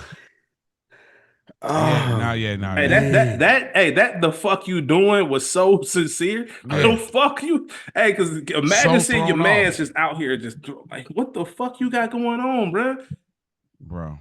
And like it could be anything, just something you just wouldn't expect your man to be doing. Like, yo, this how you living, bro? How long I done know you? Yeah. You outside wowing, my nigga. Like, what do you have going on? Hey, listen. The closest experience I ever had to this is my brother's gay. Closest experience I ever had to this. I've said it on another week, but he's a weird gay because he had anyway. But not in the sense. Hold on, no, you can't just say. You can't just call somebody a weird gay and say he never mind. My brother's a weird gay, and this is what I mean. He's a weird gay because he has these kind of hetero-ish moments. That's why. I'm not going to go into the hetero-ish moments, but that's what I mean context if anybody identifies that way. I remember we were watching the Do You Mind DJ Khaled video, and Nicki Minaj is in there, August Alsina was in there, Chris Brown, whatever. And, we're watching the video in the living room, and I'm like, man, I was like, dang, Nicki Minaj, bro, she looking so good. And then he immediately said, man, forget Nicki. Man, look at August. And I said, you are so gay. And we both fell out laughing, bro. We were crying on the ground, laughing about that. Because he knew where I was coming from. Like, so me and him, we've always had the type of relationship since, he'd been out or whatever. But yeah, that's about the closest moment I got to it. But yeah, man, this scene is just one of those. This is a classic scene. This always gets memed every time. But yeah, Vito, Vito got to get his Joe Goldberg on. Like, I'm about to throw you in the cage real quick, and y'all both getting whacked. Like, he shouldn't. There's no reason. Like, there is no reason he thought. Anyway, I want to prolong it. Let me get us moving along here. You got to shoot both of them. You got to shoot both of them. Yeah, immediately. Like, you got to pull the big pussy, man. You got to follow them out. Again, he was going out to party. We seen he didn't even have his strap with him. He had to go home and get the strap. He had the strap with him. No, he had the strap with him. He had a gun. He had a gun. And that outfit, the strap with him. Right. There was definitely a strap in the building, but it wasn't the strap that he needed. It was not the strap that he needed. Hey, all I gotta say is one thing, man. For anybody offended, man, it's a joke. It's a joke. I think we're doing pretty good. It's not. Nah, listen, we're not. This shit funny. If you don't think this shit is funny, you don't got no sense of humor. This shit's hilarious. Yeah, we're not judging homosexuality. That's not what we're judging. It's more so that he was. Yeah, it's just Vito is funny. His reaction. Listen, That's why every single time I say, take that shit out of it. This shit is just funny regardless. Yeah, like, it don't you can matter. name any situation. Like this shit is wild. Yeah, that nigga was miserable at that way. That nigga having the time of his life. That man. That's like when you tell your mama when you young that you too sick to go to school, but then you up and about doing everything. You up watching Price is Right, and all the fucking shows come on during the day. You fucked around and forgot that you lied and said you were sick. You gotta pretend. Oh, trying to eat something and shit. Like ain't nothing to eat in here. Like I thought you was sick. Exactly. Now you struggling. Now you can't. You wish you had that cafeteria food. You want McDonald's? Nah, nigga. You get chicken noodle soup, nigga, and not the chunky, nigga. You get the shit from the strained out shit. Get that condensed soup, nigga. That little shit. This your meal for the day. That mad that shit ain't salty, gonna fill you up, nigga. That super salty with the salty crackers, bro. Yeah, that's what you get. No chips. No chips. That's how I used to be like paid for. No chips, no snacks, no nothing, nigga. Nah, you nothing, eat soup. nigga. You get soup, boy. You sick. The best thing I can give you some orange juice. That's gonna be the highlight of your day. That's orange the highlight. Juice. Like, okay, at least you got a little sugar in it. For real. That's crazy. Vito comes home and then he leaves to a motel. I think Vito always knew this day was coming. That's the statement I want to put in there. And he called Seal to check in to see if the news has been revealed yet, and it hadn't. The guiltiest shit he could do. The guiltiest, because you got to think these guys. This is news that's definitely going to come out, but it's not pressing. It's not like somebody in my crew saw me. Like these ain't even connected guy. They friends of a friend on some low level New York shit. Because I think when we get the reveal, because remember Chris and his boys at the AA meeting, and that's when they come out and they say I think they from Queens or whatever. So I think that's why he was in New York. So I'm calling it New York that he was in. Do you think that he should have just played? These niggas lying. Like you think he should be like no, I'm a made man. They not. Yeah, just leaning. Y'all got to take my word. They should be whacked for even making that claim on me. Like, what's gonna happen? Nah, because here's what happens. Somebody goes to that club. They have a picture of Vito, and they're gonna ask bartenders, regular people, without bringing any attention. They might dress up and they might act like they're cops, and go in there and say, "Hey, have you ever seen this guy?" Mm-hmm.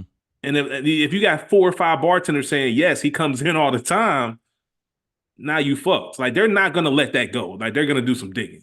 So you can't just do it that's why I said you got to pull the big pussy, man. You got to cap both them niggas in the parking lot. Yeah, I would have had them whacked. I'd have been waiting outside they shit. Whoever them dudes is waiting. Vito would have had them whacked. You would have never seen me move so fast at Vito's size, nigga. I would have wobbled so quick up out of there. Bruh, come on.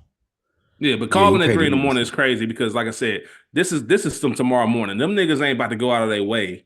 But it's still works. It ain't gonna get to Seal this tonight. Yeah, but it still works. It ain't getting to him tonight. It still works for Vito as far as not being too obvious because Vito's a moneymaker, and so I still feel like it's not. He's moving like obvious, but it still works as far as a benefit of the doubt. You know. But here's the thing, though. Here's why this doesn't make sense, though. Vito ran from this point on. If you know you about to bounce, then what's the point of even checking in? I ain't even gonna call. Yeah, you ain't even gonna call. Like Vito never. It ain't like he showed up at Satrial's the next day. That nigga was missing. I would call here. It make it even more curious that you called at 3 in the morning just to say what's up. Just disappearing. Because now Seal gonna look at it like, because Seal smart dude. Seal gonna look at it like he called me at 3, and now this nigga ain't showing up. Like, what happened? Now you doing some digging. Versus you just disappearing and people ain't heard from you. Like Seal ain't thinking nothing wise and he ain't looking into it. Let anybody call any of our phones at 3 in the morning and we answer and they said, "Oh, I was just checking in." What the fuck? That next morning for sure, we hitting them back like, "Hey man, what you got going on?" Yeah, what you got going on, bro? Like, don't pull up. What the fuck is? I'm like, where you gonna be at this time? Yeah, like I'm just checking in. It's 3 in the morning, bro. What are you checking in about? What? Yeah. Nigga, I ain't talked to you in 3 months. Nigga, what? And those are people that call you at 3 in the morning. Those are the people that call you. Exactly.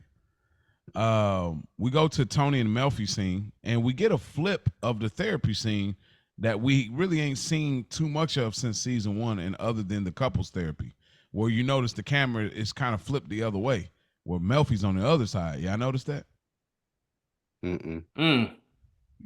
Tony's not normally to the left. Like if you look at the scene, it's a little not bit. Like if you look at it, it's totally flipped the other way. Tony's that's early season. Yeah, like therapy. season. Yeah, exactly. Early season, he used to be on the left. Exactly. That's what I'm getting at. The strong silent type. He was at this angle. Silent type. Yep. The talking about the ducks, the dream, the pilot episode, all of that, and then of course, like I said, the couples therapy. You know, you graduated the but top you are of right in class, and then of course the legs out. I'm always appreciative of that. Always works. Melfi gives some really sound advice here. People only see what you allow them to see. Shout out to Rich. Anything else y'all want to add to this scene? I don't even know what that means. You know what that means. This scene, this scene, and a lot of the therapy scenes in this season go to the theory that he was only using this to sharpen his sword. Mm-hmm. Her telling him this is her this is damn near like Melfi being a consigliere. Yeah, she was giving it up. She was happy to do it. Absolutely. Like she in her bag in the sense of this how you need to be moving now since you got shot. And it was good advice. And we seen what happened in the next scene because of it. Maybe Melfi's the biggest boss of them all. I ain't never seen nobody have that take. Because remember she said, let's put it all on the table. This was like, what, season 2 or season 3, something like that? Where she was like, big booty, or no, not big puss, but yeah, I know what you're talking about. I think it was I Dream of Jeannie Cusimano or something like that. And she was like, okay, let's put it all on the table. And she was talking about how his mom is the one that was behind the hit, the assassination attempt. So it's like, in a way, it's like Melfi, I don't think she compromised her integrity, because if she really was like that, then she would have put Tony on the dude that, sexually assaulted her. So I'm not going to go in that theory land, but it is an interesting world to think about or consider. But yeah. And then we get our last scene. Tony's back at the Sacrials, I believe. Tony starts to make observations about, kind of a little bit of his idea of masculinity. He sees Bobby hooping, asks him how much he weighs. He's looking at Paulie's muscles. Eventually they make their way inside of the Sacrials, and when they're inside of there, Tony's noticing like they all, doing their thing, the regular mundaneness of just manhood, and nobody's overthinking it. They're just being natural to their masculine energy. And Tony decides to pick a fight with Muscles Marinara because he's clearly the biggest nigga in the in the place, and he's the most qualified and the youngest. And so he's definitely the most qualified dude. So he picks a fight and say, hey, I seen you slam the fridge. He's like, I didn't slam the fridge, And then Tony works him. Tony goes to the bathroom afterwards. They get him out of there. And Tony goes to the bathroom. He kind of has this kind of evil smile for a moment. And then he spits in the toilet. And that ends our episode. I would say, just as a comment, I think this is where there's no turning back for Tony at this point. I think he embraced the dark side at this point. That, to me, that's what that represented. That look in the mirror, that represented, like, I got to embrace it, because I tried to go the other route. I tried to make every day a gift, and it's not going to be that. But what did y'all want to say about this whole sequence? All I was going to say was, it's very, usually there's some layers behind what David Chase is up to, but it's very obvious. They laid it out with the Melfi scene as what Tony's objective was. We know that it was just to kind of show people, like, I'm still the boss. Like, all this challenging me on what my decisions are, all this cutting me off in the middle of my story about what happened at the hospital, like, that shit's dead. Y'all forgot who I was. Mm-hmm. Let me remind y'all. So I'm going to make sure it ain't going to be no old dude. It ain't going to be nothing like where it looks like I'm a bully. The young dude, I'm about to rough him up. My favorite part of that scene was when he was on the ground. I forget his name. What's his name? The bodyguard? Muscles Marinara. Yeah, what's his real name? I ain't calling him that. Perry. Perry. When Perry was on the ground, I love how everybody saw it. Everybody saw it, right? Everybody in the room saw it. They saw that look on his face. They're like, no, don't do it. Don't do it. Yeah. They already knew what it was, man. I love that part, man. Tony got down to business, man, just to let people know. And as it's much more realistic to see Bobby hooping than it is Ralph and Vito. Yeah, it's better. Even the dunk was realistic. The dunk is not realistic, and ain't no way Bobby. I know what I weigh. I know what I weigh right now, bro. Bobby okay, thank you. I definitely. I don't know if that was supposed to be a joke, but ain't no way Bobby 265. Hey, what's your weight? He ain't 265. What's your weight? No, I'll tell you when I get to my goal. We ain't talking about that shit ain't. Right now. I say this: it ain't where I want to be. But well, I mean, Bobby being 260, Bobby being 265, like no. Okay, I know where I am, and if Bobby 265, and I would look way different if I would look way different at my weight if Bobby's only 265. Let's put it like that. Facts. Okay, I get where you're going. Okay, because that was one thing. Still, too much. That's my answer to that. Mo, too much. Well, I mean, I know we all out of we all out of shape. I get that. That's most Americans are, but yeah, I was thinking 265. Like, hold up, and then like that dunk was nasty because that nigga really hooped in real life. That's why I was like, Bobby did. Yeah, Steve Sharipper. Yeah, I think he played basketball in real life. Yeah, that's why I was like, bro, why did y'all use that edit? Y'all should have had that nigga get his shack on. You know what I'm saying? Like, let that nigga kill that rim real quick. That would have been crazy if this nigga fucking monkey dunking shit. I'd be like, all right, Bobby. Yeah. I mean, he ain't got to hang on the rim because he's gonna tear off the thing. But like, let him like actually dunk it though. That was like some like layup ish. It was mad weak. They have not represented Italians well in hooping on this show because they look mad terrible on this show. How many Italian hoopers do you know? There's probably a lot of them. There's probably a lot of them in the league. We just don't ever pay attention. It's not. It's Dante DiVincenzo. Maybe that's it. It's a couple. But it's not a lot. Yeah. What are you gonna do? Anything else you want to add?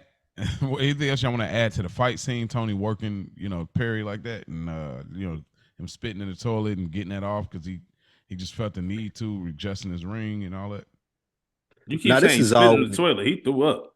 Or threw up in the toilet. Yeah, like This was never one of my favorite scenes. I always thought this was a little overzealous as far as what they were doing. It didn't feel like Sopranos.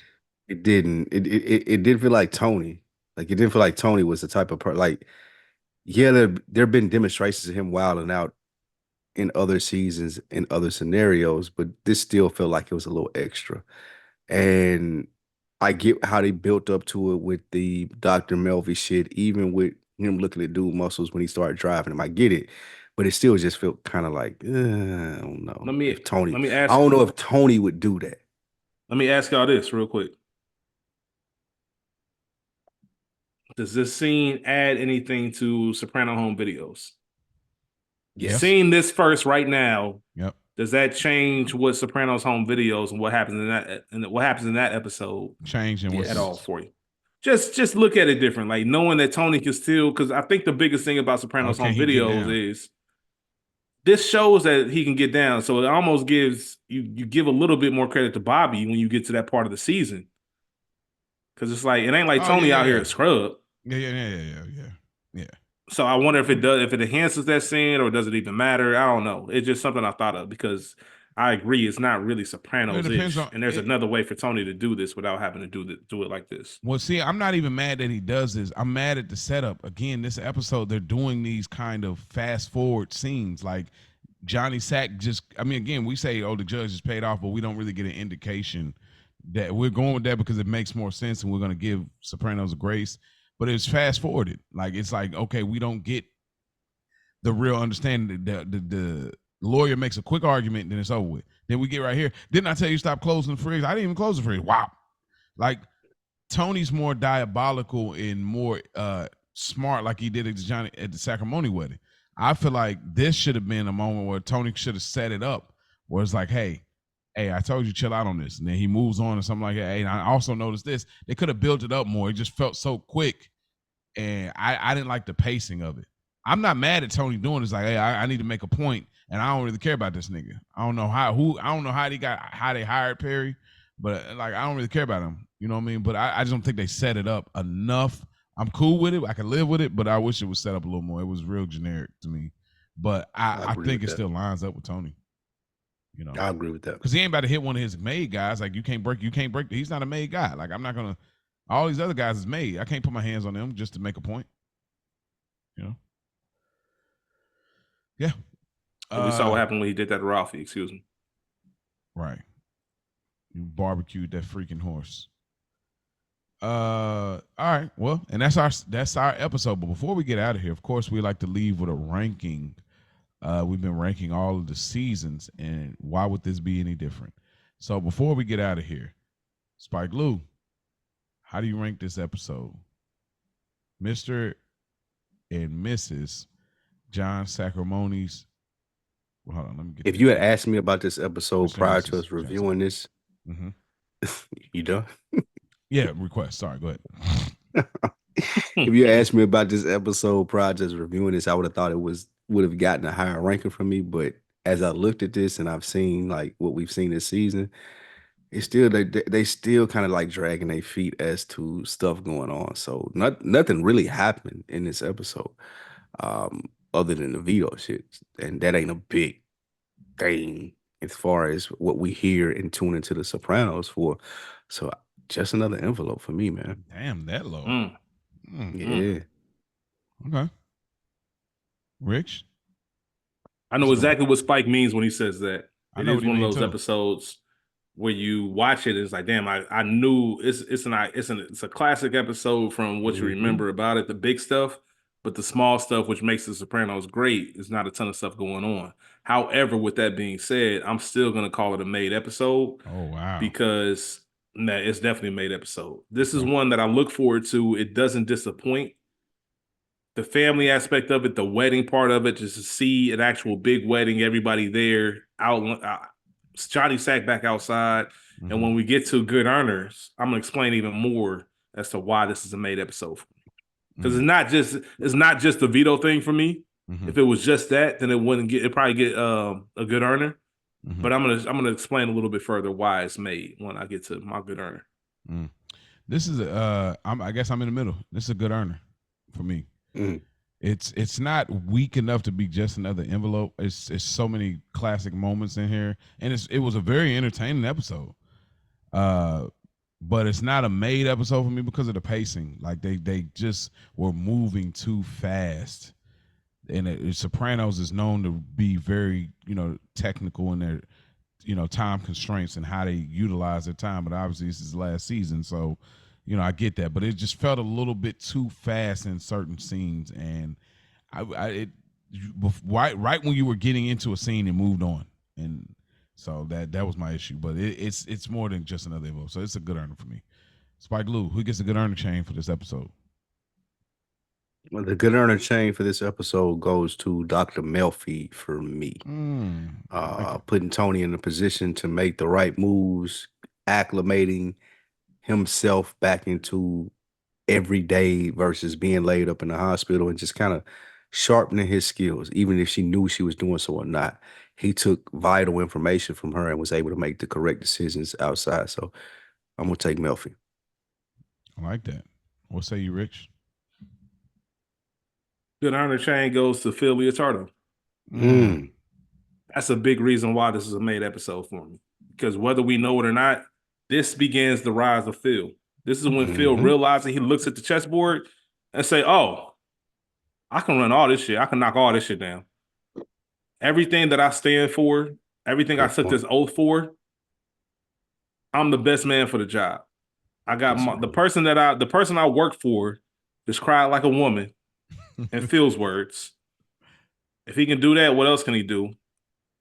I'm walking in this wedding. This nigga Tony, who's supposed to be the boss of Jersey, which we already know Phil don't respect Jersey, he can't even make it through a fucking metal detector and take his shoes off. Like, so he weak out here. Like Marlo said, Barksdale weak out here. Nigga, Jersey weak out here right now. Phil weak, Johnny Sack weak out here right now. I know that John wants to take Rusty out so they can do my dirty work for me. I ain't even got to worry about taking Rusty out. That's going to get done anyway. And then I can really stake my throne. Because we talk so much about how much of a stand-up guy Phil is when it comes to this thing of theirs, right? and the Coles and the oaths, we start seeing Phil color outside the line a little bit. There's a moment when him and Tony meet about this little deal, and they have a conversation like, hey, maybe John don't even know about this. Phil wouldn't normally ever do that. But since his respect gone for Phil, he knows he can do that. Now he got Tony on some shit, and he can continue to build this reputation. This is the beginning of Phil looking at the throne and saying, oh, I can sit in that. Easy. And that all happened this episode. Without this episode, we don't get that. It doesn't necessarily make sense as to how Phil got where he is without the seeds planted in this episode. That's why it's so important to me. That's a good breakdown. It is a good breakdown. I was back and forth. I almost went with Carmela because she was just in sync all episode. But I'm going Christopher Moltisanti. He just was in his bag to me. Like, he's making money. He's all in. Like, and he's sober. This is some of my favorite moments of Christopher in the series, because you wait for so long for Chris to get it together, and we in season 6, the last season. So to me, Christopher Moltisanti, man, I love how he was moving. He even confident enough to buck against the boss, even though that's also his uncle. But yeah, who get the Broken Balls award for you, Spike? Allegra Sacrimoni. That's mine. Yeah. Like, this was a great day. Her dad got to get out, and then they ruined it at the end, man. It's just something that she'll always remember, because this is a wedding day. They blocked off her road out to, happily married with the cans from the back of the car. So yeah, Allegra was definitely it. Rich? That's mine. I already said it a little bit earlier. Nigga, Pop's arrested.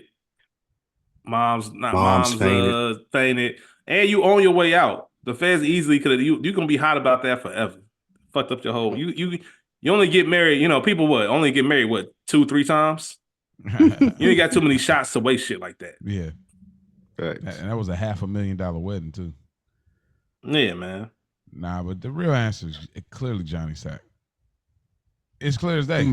Like, you, for no other reason, you was a baller, shot caller. You know what I'm saying, for a moment, until you got caught doing the ugly cry, the reality TV cry.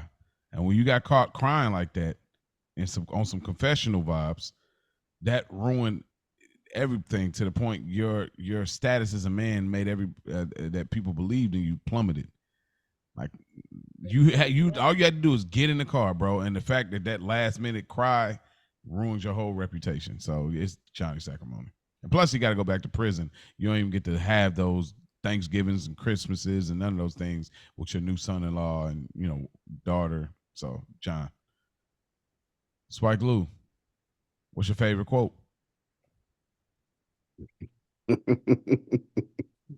The Phil quote about John. My estimation of John Sacrimoni has plummeted. Plummeted. You got to search for that word. Plummeted. Yeah, my estimation. You got to search for that. You mean if you pulling that word out the bag, that means you means it. You mean it. It ain't even just changed, nigga. It's plummeted. It hasn't dropped. It's all the way at the fucking basement. Yeah. It can't get no lower. It can't go no lower. I had no idea. I had no idea he was that type of person. Yeah. All right, Rich, what's your favorite quote of the episode? Vito, what the fuck? The fuck you doing?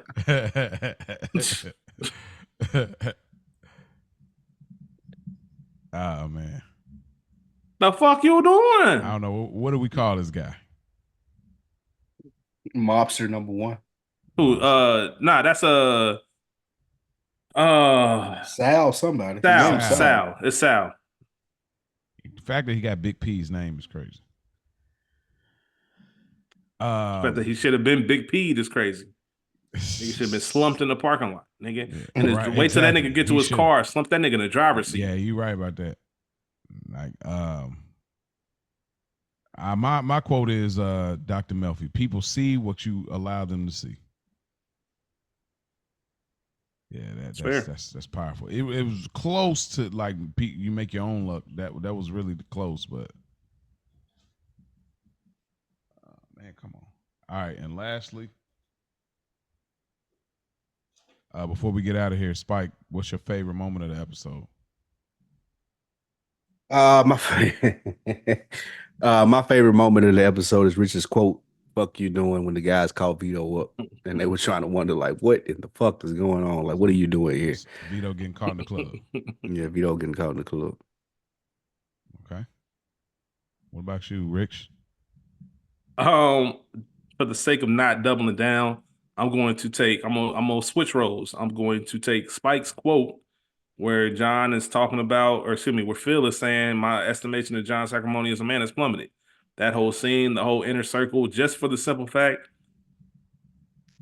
this is our business and outsiders coming up. We're gonna change the subject. We're gonna act like everything cool. I just enjoy that type of awareness to what you got going on. It really means that you care. Because you've seen people be reckless and be like, bro, calm down, man, relax. We'll talk about this shit here. We talked about it earlier in the episode where the same way the dudes came to see Chris all out in the public. Nigga, you know, we can get some Tech Nines and some magazine. Nigga, nigga, I don't do that shit.